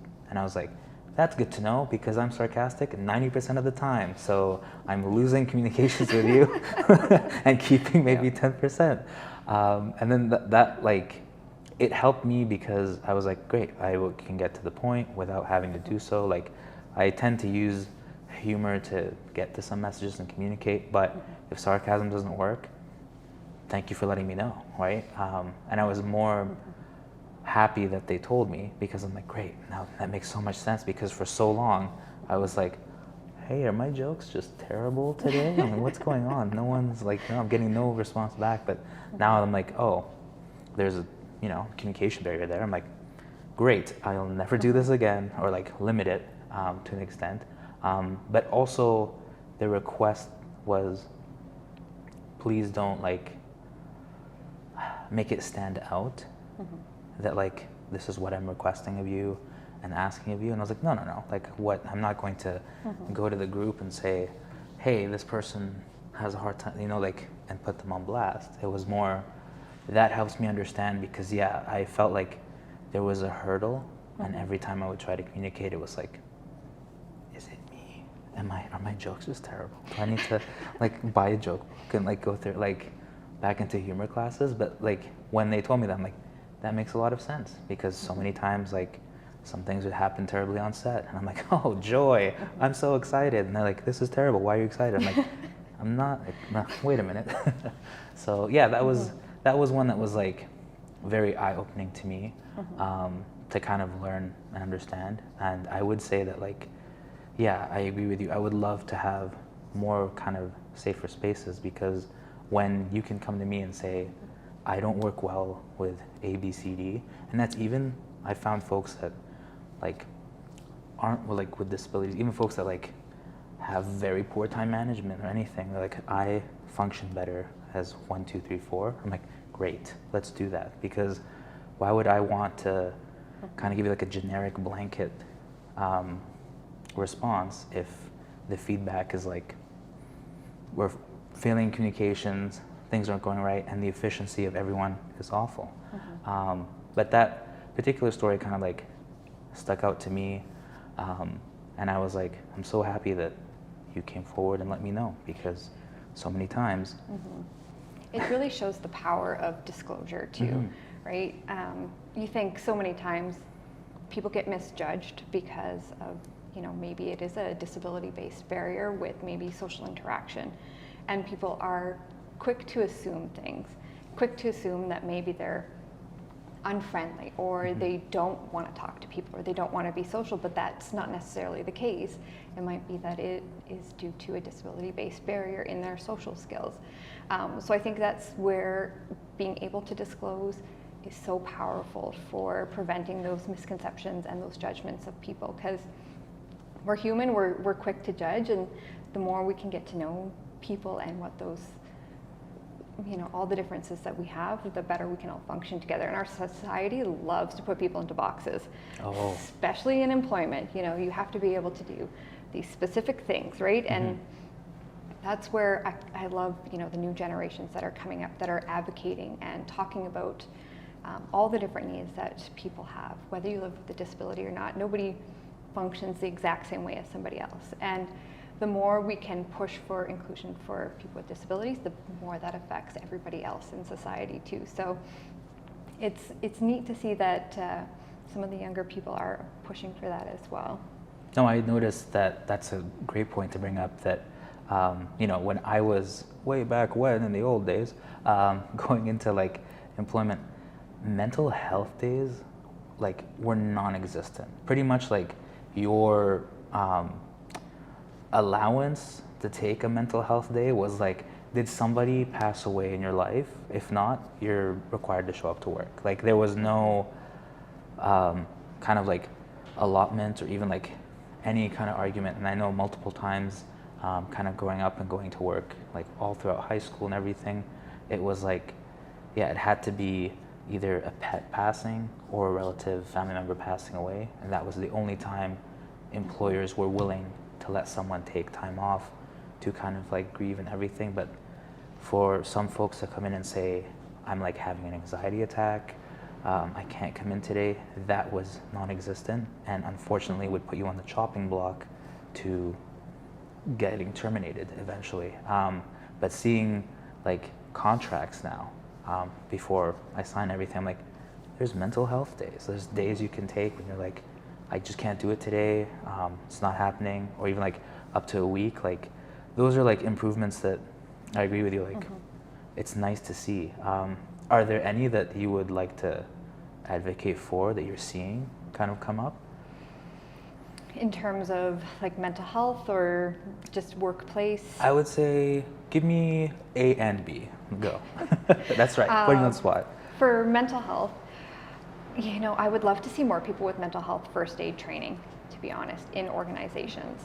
I think mental health is so prevalent. Like it's hard to, like we're in a society where we're facing so many pressures on a daily basis, right? And it takes a toll on mental health, not to mention dealing with a whole pandemic that we've just gone through, still kind of going through. So one thing I would love to see is more people in the workplace that have mental health first aid training. So if somebody is having a panic attack, they know how to support their coworkers, or suicide prevention training. We spend so much time with our coworkers every day that sometimes we're the first people that can see a significant change in mental health. So just being better able to address that and better able to have those conversations around it, and having like a management and support system that is reactive and like reactive in a good way to those pieces would be so awesome to see businesses try and adopt. That is interesting, because I was, ignorance to me, surprised that those are actual things that, wow, I learned something. I learned 2 new things today, a bunch of new things today actually. So these, because I know that usually for most organizations, when you work with them, the priority is like first aid training. Like almost everyone takes first aid, like that's the bare minimum, the bar is the floor, everyone's taking first aid. It's interesting that those are also like, and I would agree, I think I would love to have those, because you're right. We stop thinking about the fact that shy of like being at home, we're spending hopefully 8 to 10 hours, at work. And if our coworkers, boss, management can notice little things in us, maybe they can flag them. So like A, you're not taking them home, or B, it can also help out and you can point them out. That's okay, fascinating. And I feel like that plays into workplace culture as well, right? Okay. Just having that, a better understanding of what mental health is, and because we support a lot of people who live with mental health-based barriers to employment. So talking to employers about the importance of understanding, like, somebody might need to go step off to the side for 5 minutes, to take a few deep breaths, to center themselves if their anxiety is starting to raise up, or teaching their management, how to handle a panic attack, because there are certain things that you can do to support somebody through that. So just creating that workplace culture where it's inclusive for all is so great, and that's a lot of the work we do in the people that we're supporting when they're going into a new employment environment. It actually ends up benefiting everybody, because then you're teaching one supervisor to support one colleague, and they start taking that information and applying that to all the people that are their colleagues. So it's great to see how that can just spread and really positively affect the workplace culture. No, I would have to 100% agree. I feel like so many times, even, like I'm going to mention sets a lot because that's what I do for work. But so many times coming onto sets, if someone is kind of like off or not having a great time, or they're not here, be it emotionally, like, or anything, like you can kind of immediately, I don't know if you folks are hearing the rain, but it's raining very heavily here in the beautiful city of Edmonton. We've got like London weather, so apologies for that. I'll do my best to cut that out of there. But like, I would have to say, yeah, so many times like workplaces or environments, if someone is off, it kind of gets carried very much into everything. And then like, we're kind of all off, and I am always an advocate of like, I want to be like, it's not like everyone has to be happy and you have to be 100% like smiles all around, but like I always want to be ready, happy, and excited to come to work, and I would love to kind of spread that so everyone is, and make sure that everyone's on the same baseline level of like excited, focused, ready to go, instead of like upset or excluded. But a lot of times I find the go-to thing that's said, and this like drives me kind of up the wall, is like, hey, avoid wardrobe today because they're not having a good time. Which, in some intents, it's like, it's nice because they're giving you a heads up. But I'm like, how about instead of avoiding an entire department, I go and see like what's going on, what's happening, have those discussions. I have noticed that sometimes some workplaces and whatnot will have, I might be butchering this entirely, but it is kind of an individual that goes around, and we used to say like it was more morale support, but they kind of go around and do checkups, and they especially love to go to folks that are like, don't go there, they're not having a good day, and just chat with them, and they have a good kind of like, I know 15-20 minutes is not a long time, but they have a little discussion and go, what's going on? And ultimately they're trying to gauge, are you still okay to kind of perform your duties and be here, or would you rather kind of go home and take some time for yourself and that kind of thing? And I'm always happy to kind of like see those folks on set, because I'm like, hooray, this will get kind of talked about instead of just the kind of old workplace culture of like pushing it under the rug. Yeah, like don't talk to Ashley today because she's like, and it's like, okay, like, is she a monster? Can I not like have a conversation? And like also, I feel like that also hinders your workplace, because if you are in charge of something that needs to be done, and everyone's like, don't talk to her, avoid her today, then things don't get done, and everyone's just like, well, it's Ashley's fault because she's being mean to us, or whatever the case may be. So that's always been kind of like irksome or bothersome, because like I would like it, and I've noticed that like a lot more teams are starting to do, I don't know if you do them here as well, like you do kind of like the morning meets, and everyone kind of checks in, and then you go about doing your work. And I know that from that, some things that have been suggested have been like, well, what about, and this is like the trending topic thing, what about 4-day work weeks instead of 5? How do you feel about those? About a 4-day work week, I'd love it. I mean, who would? Well, there's your answer. Yeah, no, it's wonderful. I think, you can't separate your personal life from work life. Like it's just almost impossible. I mean, you can definitely put up, a little bit of a psychological barrier for yourself to come into work where you're presenting as okay, but you may not be internally. I think, having something like a 4-day work week gives people more time to address anything that's personally going on in their life, or just having a day to relax. Like we're in such that fast-paced culture that it's you always have to be on your game and always doing everything. So I would love a 4-day work week. I think it would be beneficial in so many aspects, and people are more refreshed, and it doesn't affect productivity, and even like working from home as an option through the pandemic has been phenomenal. I mean, I know for myself personally, I've loved it. Unfortunately, it's kind of interesting in that it's something that the disability community has been advocating for decades, is being able to work from home. Okay. And only when we had a global event that affected everything did we put in this type of accommodation now. So it's unfortunate that it had to be a huge amount of people going through this and having to work from home because of this situation. But it is good now that we have that as a potential accommodation to, help with some of those pieces, right? And yeah, I think leadership in being able to check in on staff and having those conversations and having a workplace that you feel safe to be able to disclose if something's going on in your personal life or you're just not 100%, and be able to say that is so huge. Here at Gateway, we put a big emphasis on that, right?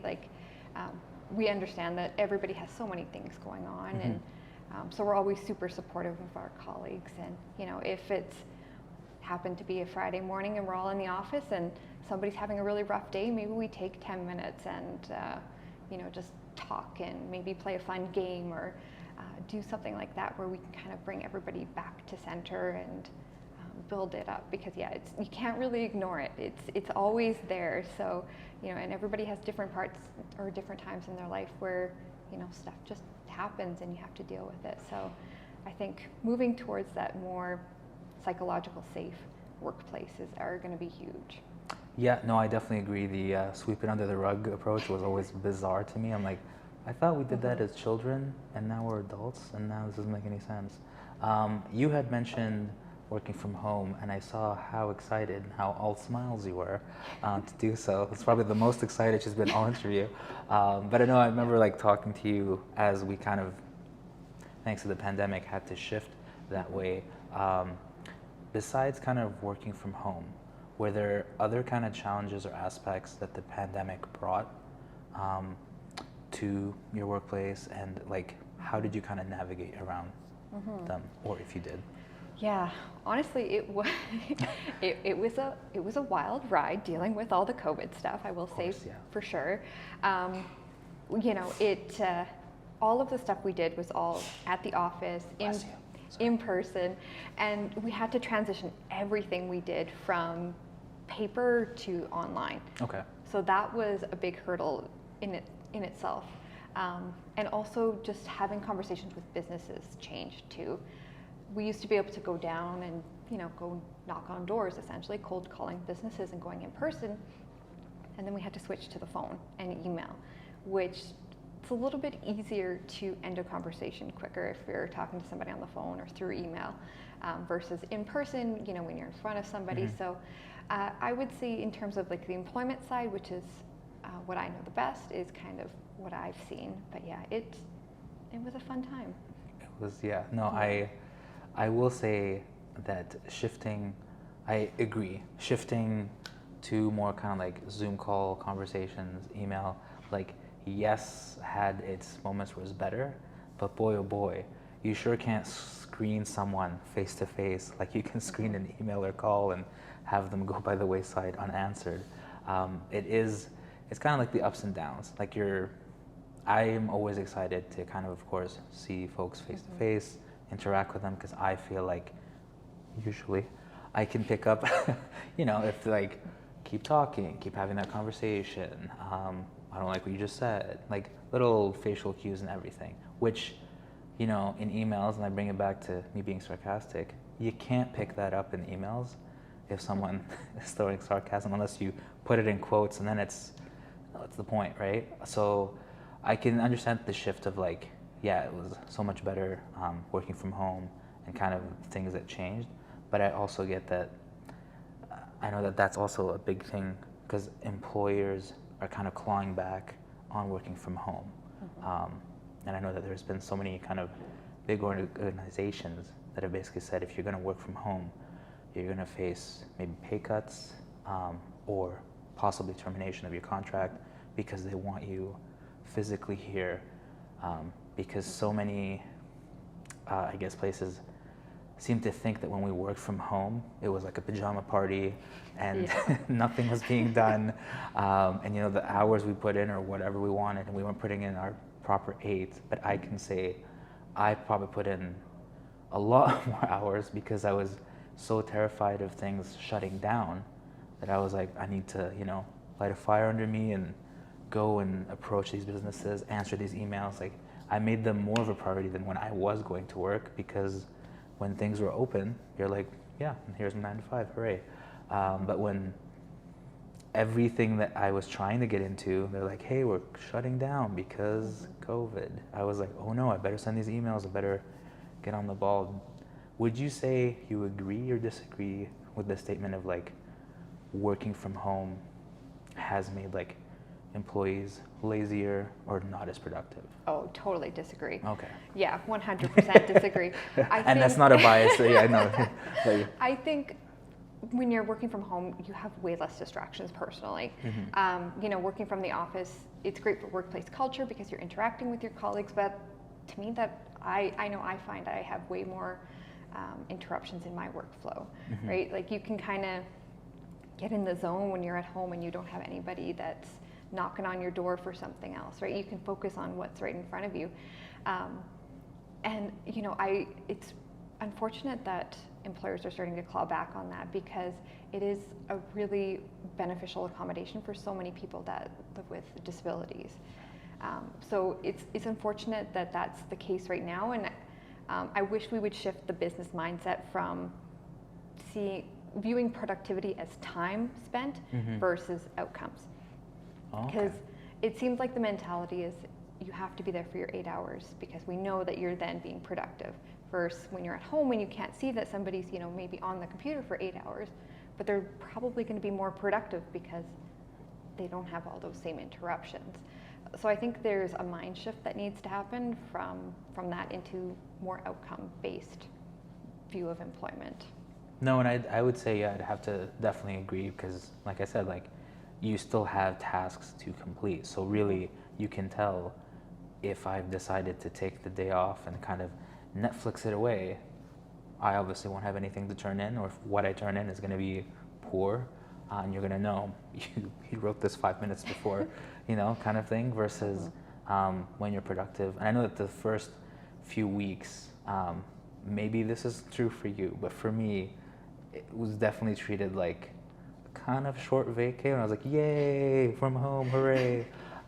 Before I was like, all right, this is going to be the new norm, because the pandemic kind of introduced this bizarre thing where we're like, you'll be gone for 2 weeks, top promise. And it's like a month tops. And then it quickly became not a month. And I was like, all right, so I guess this is the new normal.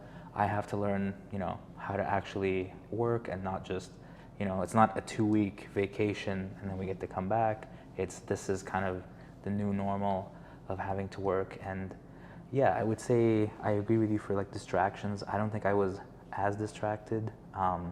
And usually, yeah, it was the same thing. It was helping other employees out. So many times it's so much easier to get distracted if you had folks around you be like, did you watch last night's episode of blah, blah, blah? And you're like, and you get into a 30-minute discussion, and you're like, I've done nothing, because, you know, like, not saying your coworkers are the worst, but yeah, it was very interesting and a kind of an interesting shift. And I know that, like, I personally don't have a disability, but I had such a hard time kind of separating. Like, I literally had to shift my entire office to a whole other room, because I had this whole thing of like, my office, like where I work from, was literally beside my bed. So mentally, I would only come here to like game and have fun. And now I had to shift to like, this is now a work office. So moving it to a whole other room made me think, now I'm working when I'm in this room, and when I'm here, I'm sleeping and relaxing, enjoying. And that was a big thing that I had to figure out, and like, it took me a month before I was like mentally ready to go, I'm working, I'm not working, and do that kind of shift. But that brings me to another point that's also been coming up, and I don't know if it's come up for you folks as well, but there's also a move, I think could be wrong, the right to shut off, where it's like employees want to kind of work their 9 to 5, and they don't want to take their work home with them, answer emails, and do that additional work where they feel like they have to do it so they don't have work tomorrow, but they're not being paid or compensated for it, and it's like they haven't technically left the office. Have you found that to be kind of a thing with working with folks? Like, in terms of like Gateway itself, a lot of the work that we do is, if somebody say has a problem at like 6 or 7 o'clock at night at their job, or something came up and they need support, then we are taking those calls and doing those things, but we are prioritizing work-life balance while still ensuring that we're able to support people. In terms of the people that we're supporting, it hasn't necessarily come up as a huge concern at this point, like when they're out working. But yeah, for Gateway, because we're working with people and stuff happens, and we do end up having to be reactionary for that. But everybody who works here is so passionate about it, and we never want to see anybody lose their job because maybe they got super anxious and couldn't go into work, and now how do they explain that to the employer, right? That's where we're here for, is to help talk to that employer and bridge those gaps. So I know for us it becomes a balance, but I think the passion behind it is kind of what helps fuel us. Okay, so then to bring it back, I want to ask about Ash, and how did you know this was what you wanted to do? Honestly, I kind of fell into this space. So I graduated from university, was looking for my first job, and I ended up doing in-home programming. So working with 2 different families who had young children under 6 that lived with autism. And so I started working with them, and it kind of opened up my eyes to a whole other community that I had never been exposed to. And one thing that was kind of prevalent that I saw while I was working there was they were at a very young age told over and over and over again that their children weren't going to be able to do so many things. And it was constant, where I was having conversations with the family members saying like, you're told your son can't do this, well, let's try it. Let's see what we can do, and let's not count that out before we even give it a shot. And kind of from doing that for a year is what made me want to get into something where I could affect more change and have a bigger impact on the community, because so many times people aren't given the opportunities and they're told they can't do things. And so being in this role, I'm able to fight against that and talk to employers and be like, yeah, no, they're definitely going to be able to do this. And so many people that I've worked with have, I've had conversations where they feel like, they don't have skills. They don't have anything that they could bring to the workforce. And being able to talk to them and help them discover those skills and help them discover a job that they're passionate about and that they're successful at has really driven me over the last 7 years. And yeah, kind of came into it accidentally, but found a passion, and yeah, now I'm here. No, that's awesome. I have to say that like you doing so, and I wish there was more folks like you, because that, yeah, like I can't imagine even being given kind of like information. And I'm always curious as to whether you think that it's coming from a dismissive or kind of ignorant standpoint when they say things like they can't do this or this isn't, or is it a mix of both? Like what's? I think it's a combination of factors in that, especially within like school systems and things like that. There's still a heavy emphasis on the medical model and things like that, where people are, they might be in high school, but they're told, oh, well, they have a functional age of 5. I think that personally, I don't believe in that. I think everybody has different skill sets and they appear in different ways. Measuring one person's success, you can't measure everybody the same, because you don't exhibit it the same way every time. So I think there's the box that we put around how we measure it. And that's where it can be really dismissive and negative, because, okay, well, if somebody's not meeting this one particular metric, that doesn't mean that there isn't a million other things that they can do. we're just measuring it in one specific way when we need to be looking at it more holistically. So I think it kind of comes from a lot of different aspects. And you know, people who work in the field supporting kids who live with disabilities or supporting people who live with disabilities, if you're constantly inundated with having to support so many people and not having the proper supports within that organization, you get burnt out. And sometimes you get a little bit jaded from that, right? Because you're trying to support so many people at once, but you don't have the proper resources in place to do it. So I think there's a lot of systemic pieces that influence that, because if people were properly supported, say in the school system, for example, and you know, if we had more supports for like teachers' aides, things like that, there wouldn't be teachers or other people who are feeling so burnt out and like they can't support people. And not to say that that's necessarily the case all the time, but I think it's a systems failure, and it's kind of trickling into how we look at the people that we're working with.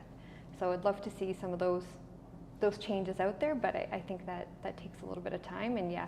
And then of course you just get those people that are just not understanding or empathetic or not the nicest people, and sometimes you get that too, but yeah, I think it's more of a collective approach for how we view disability and the systems that support that or don't support it than necessarily the one-on-one.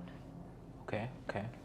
That's actually so interesting that you say this, because as soon as you were kind of talking about this, not that I was like a million miles away, I was like, yeah, this resonates, because I remember specifically one time we were on this set, and I had an individual who I was told like, hey, they're on the spectrum, and I was like, okay, great, and they were kind of looking to kind of shadow on set because they didn't know what they wanted to do, and we're like, you know what, I want to make it my mission, like side mission, on top of actually working, to find out what it is I think you would do really well in, and what it is you enjoy, and go from there. And when it began, like you said, kind of social conversation was difficult. So I was like, okay. I'm like, but surely there has to be like, not everyone, because I have folks on set that are like, I'll do whatever you want me to do, I'll build an entire thing, I don't want to talk to anyone ever, because conversations are the bane of my existence. And I'm like, okay, well, if I can do that for you, I can, you know. But one moment that stuck out, which was like insane to me, was we had all gone to lunch, and for those of you that don't know at home, when you come back from set after lunch, you are sluggish and you're operating at like 50% until you process your food and come back 100%. So we were filming this scene, and I didn't know this and didn't notice this, but after we'd come back, as we were rolling, this individual was kind of very like, they appeared very disturbed. And I was like, okay, what happened during lunch? Because now I'm worried. And when I came to talk to them, they're like, it's wrong. And I was like, this could mean so much in this industry, like please help me help you, what's wrong? And it took a bit to get out of them, but they were like, they're missing their hat. And I was like, what? And so like, I'm watching frame, and the director is watching something else, and everyone's doing their own thing. And lo and behold, I was like, oh my God, you're right. They had a hat on, and somewhere in there forgot to have it on. This would be a huge thing for us to fix. So I was like, hey, director. And then we're talking, and she's like, oh my God, you're right. Yeah. And I was like, yeah. And so wardrobe came in, of course, like, I don't know what was set to wardrobe, but they like Usain Bolted it to set, and like, you know, like getting them all ready. And I was like, wow. And then the director was like, good job on spotting that. I was like, actually, I didn't spot anything. I was in the same vein of like, let's roll it. It was actually them that did. And so that was one of the things that isn't usually kind of found on set. And it was like continuity and continuity management. And to them, it just made so much sense because everything had to be in a certain order, which to us, I have to focus very hard to remember this glass was placed here, and then they raised it here, and then like it's half empty.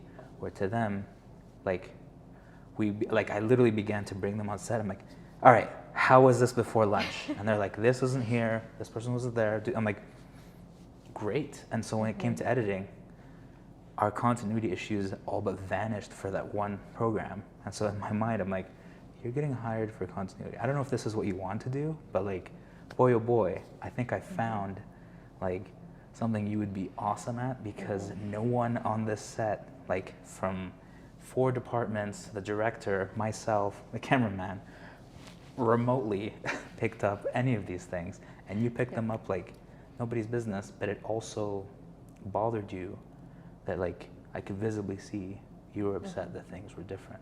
So that was like, I know I've rambled on for a bit here, but like that was a learning moment for me, because I was like, okay, so not talking to folks, fine. There's plenty of fields for it. But I learned that like continuity, which is a field I didn't even think about or really process. Thankfully, they enjoy doing it, because boy, oh boy, if they're like, no, I hate this. I'm like, well, this is a crying shame, because you're very, very good at it. So good that like you have excelled folks with like years of experience of picking this up who all missed it. And let me tell you, that would have cost us, I would have literally had to crop that person's head because they're missing that hat. In every scene, it would look funky and weird just because none of us, and we were just so in our own world of like, I want the lighting and I want the framing to look good.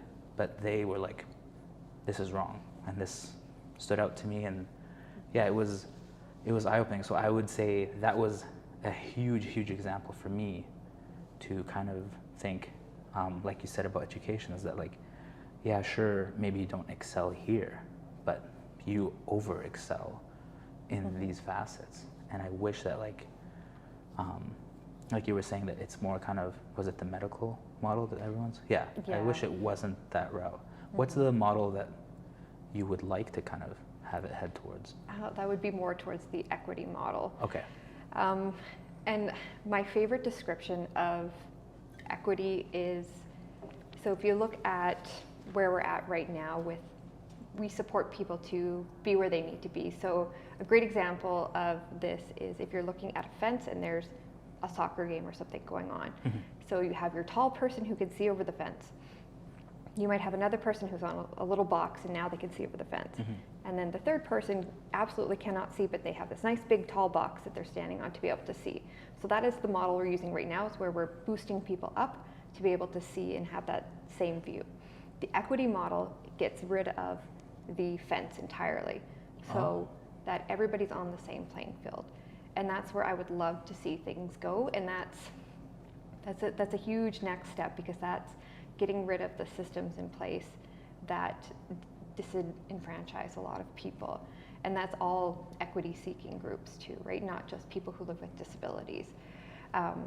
Yeah, it's a big task, and it's something that Gateway is actively working towards, especially with things like our Jedi Hub, which is free resources to employers to be able to improve their HR, their understanding around ED&I. So that's not only about people with disabilities, education around disabilities. It's kind of all equity-seeking groups.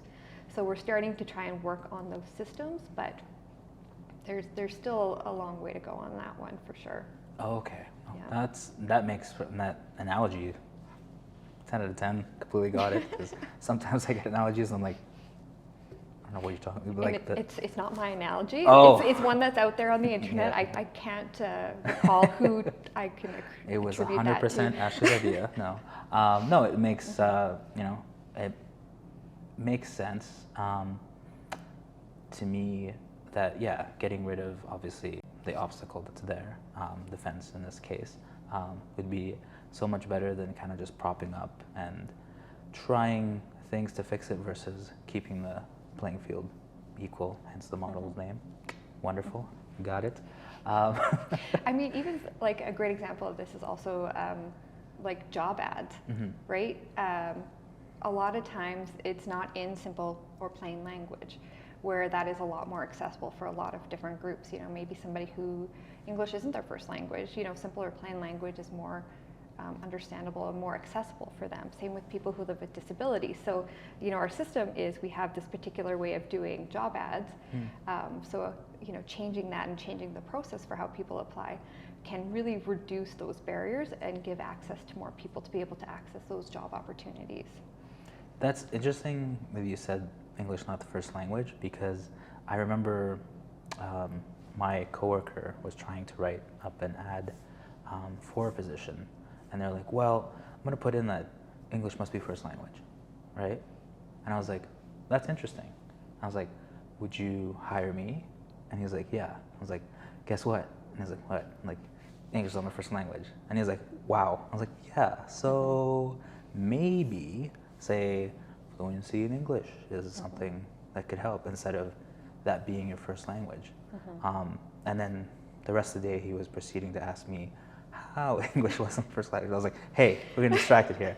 But like in that ad, that was something that immediately came up to me, because like when I came here and I was learning English, I didn't know this until years later, but my teachers who were teaching us in ESL were very dismissive and had written us off as like, they're never going to be able to speak English fluently, which propelled me to be like, I'm gonna show you I'm gonna speak English fluently.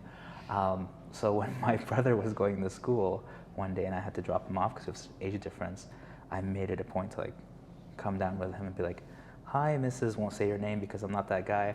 Like, look at me speaking English. Remember how I couldn't do it before? And things like that. So, having kind of, and I've noticed that with ads, and like, there are certain times when employers are asking for things. I'm like, that doesn't make any sense, because it can be so vague and so like this is one facet that I can relate to, where they always say English first language. I'm like, well, by proxy, I can't lie to you and apply, because it's not. Like, can I speak it fluently? Hopefully, yes. But it's not. And even something like education, like have a high school diploma as a minimum requirement. I mean, I don't personally understand that as a requirement, because am I using grade 12 math in any of the work that I do? Probably not. Am I using any of those skills from school? Like, to me, it's not necessarily the most transferable. I get you want to see people have accomplished something, but experience and other components should be a factor. So having things on a job description where it's like, you have to have this, so many people will rule themselves out because they look at that as, well, if it's here, it's completely serious and it's a 100% thing that I have to have. So somebody, especially who might have like a high school certificate and their ads asking for a high school diploma, they're two very different things, and they won't apply. And again, it kind of goes back to some systems where the school wasn't supportive for somebody who lives with a disability, and they don't end up getting their diploma, they get a certificate instead. And that's not necessarily their fault, that the school wasn't necessarily supportive for them to get their diploma. And now they're in this disadvantaged spot where they're trying to look for a job, and everywhere's telling them they need a diploma. But again, how transferable is that actually when you're doing like a retail position or any other position where, unless you're like, okay, you're going to be doing math the entire time you're doing this job, then maybe, yeah, it can be applicable. But there's a lot of barriers that we just automatically put in place that I think it's quite unfortunate, and that's where you can miss out on so many great applicants. And people do look at job ads so black and white. Like I was going to ask you, because so many times I have applied to some positions that are like, you have to be new to the field, and then at the same token have 10 years experience. And I'm like, have you never done math in your life? How would I have 10 years of experience if I just graduated? This makes no sense. Like, and that to me, like 10 years experience does not put you at beginner or like a new applicant. 10 years experience is like, you're kind of getting to like intermediate mastery, like, So what is something that you've kind of seen in ads that you're like, this is a barrier and it gets misconcepted and it actually shuts down applicants from your end from applying, because you're like, do you actually need this, or is this like something got lost in translation? Yeah. I think, again, education is a big one, but another big one is experience level, like you've mentioned. So sometimes people might have a couple years gap where you're not working, you know, for whatever reasons. Maybe it's, you know, experiencing some mental health concerns, or family pieces come up. Or in the case of a lot of people that we support, especially people who live with disability-based barriers to employment, they haven't had the opportunity to get work experience and to get a job at that point. And, you know, maybe you're 25 and you're looking for your first job, but your first job you're looking at applying for is like, you need 1 to 2 years of experience. But if you haven't been allowed to get that experience before, then how do you have that to then apply, right? So I think sometimes those places, I know, like with the experience component, employers are looking for people that are easy to come in and easy to train and all that, so they can reduce their training costs. But I think we're looking at it backwards. If you had a little bit more time dedicated to training, you would have that employee more longer term, and you'd have more applicants to look at and to choose from, and people who are going to want to stay, and maybe not, you know, the person who's has 1 to 2 experience in the retail field and their high school diploma, but they're going to university, so they're only going to stay for the summer, right? It expands those options. But yeah, experience and education tend to be some of the biggest barriers. Okay. No, I can definitely see that, because yeah, like I said, I'm always baffled by applications where it's like, must be a new graduate, 10 years experience. I'm like, which one do you want? Yeah. Want me to lie to you? Like, what's going on here? And having certain barriers. I would be remiss in trying my best to kind of ignore it and focus on the conversation. But I want to ask about this awesome tree. Yeah. And yeah, what can you tell us about it? Yeah, so this is for our Arbor Awards. This is our awards that we give out to family members who have shown great strength. We actually have on the wall here all of our awards listed. Oh, nice. So service, like community service, like volunteerism, youth leadership, employment.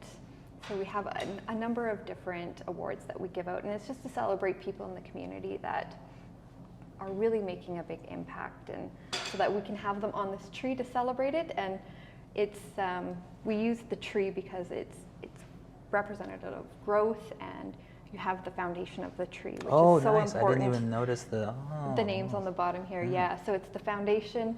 And you have your trunk, which is like, you know, the strong part, but then all these branches and, you know, the flowers and the fruit are still such a big component of what makes up the tree. And it just, yeah, it represents growth, and it's a unique way to be able to highlight those in the community that Gateway's working with.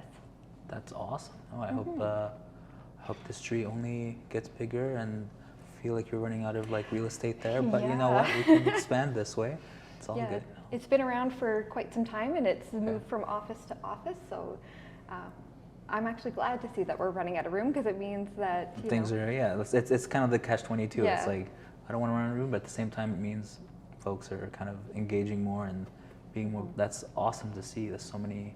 Yeah, I'm glad you pointed those out, because I immediately noticed the fruit and the bright facets. That the roots make so much sense for uplifting everything.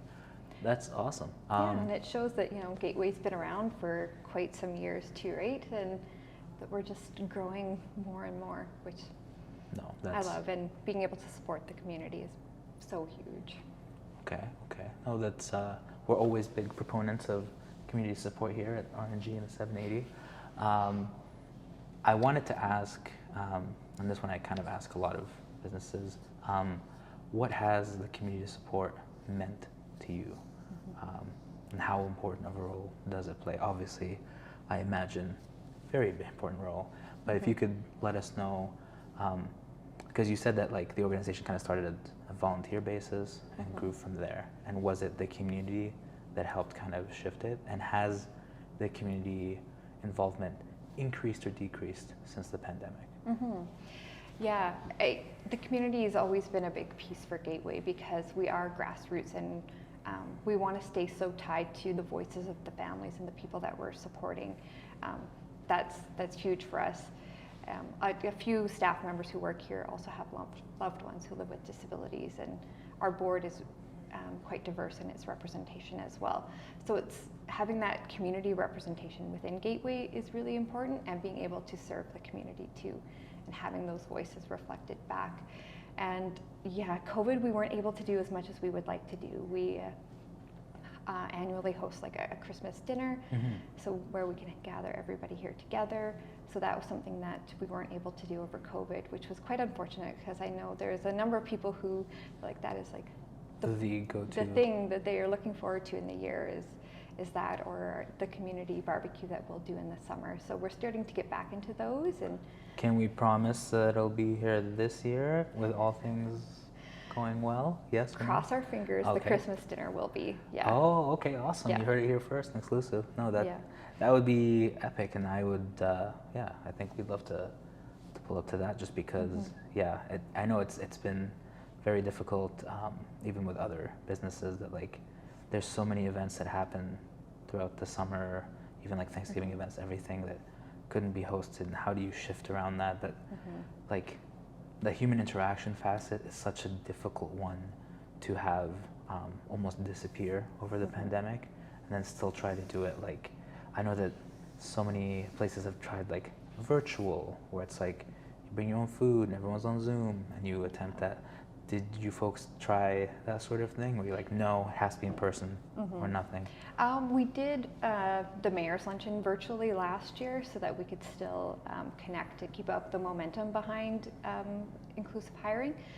Things like the family dinner and that, it's a little bit more difficult, but one of the big pieces of holding those events is the learnings that come from families connecting with each other. And our Family Resource Center is huge on that mentorship piece and connecting. So we have a group, it's called Families Forward on, I believe it's on Facebook, but don't quote me on that one. Okay. Our Family Resource Center would know a little bit more, but it's all around connecting and mentorship with other families. And yeah, it's kind of, you can do it online, and it has been because we've wanted to keep up those communities. But yeah, in person, I find is where you have a lot of really organic conversations, and sometimes really tough conversations. You know, I can recall during one of our dinners, you know, talking to a family who their children live with multiple barriers, and their communities keep telling them that they're not going to be able to do anything with their lives and they should just be institutionalized.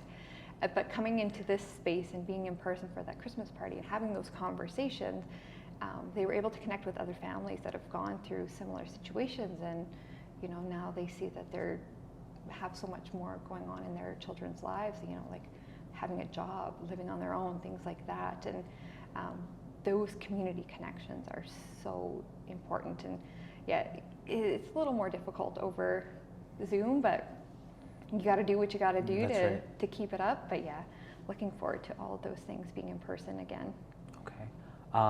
One kind of last one I'll touch on, yes, head nods, yeah, okay, cool. Is, I imagine, because when like one of the difficulties I had like coming here was trying to find, I was trying to find, getting the wrap it up kind of thing there. Wonderful, thanks Rekha.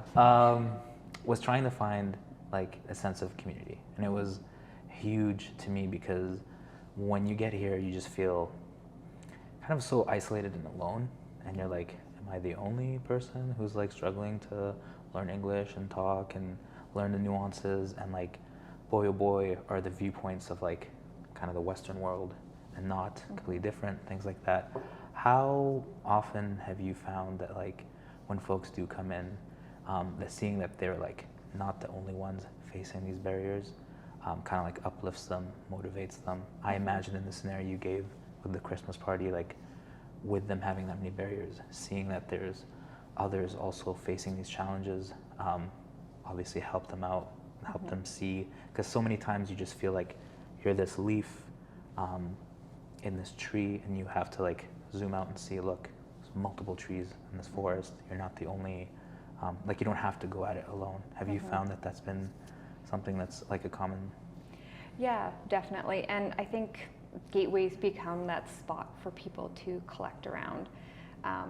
You know, the work we do in employment is one-on-one, but we're able to share stories of people that we've previously supported and their, you know, successes, and how, you know, we've seen them evolve and change. And, you know, being able to share stories of somebody who's gotten their first job to then being able to buy their first car, which in turn helped them to get a better job, and then they were able to finish their degree and get their desired teaching career, and you know, being able to go on vacation and get your own house, and like talking about those examples and showing people that it is possible.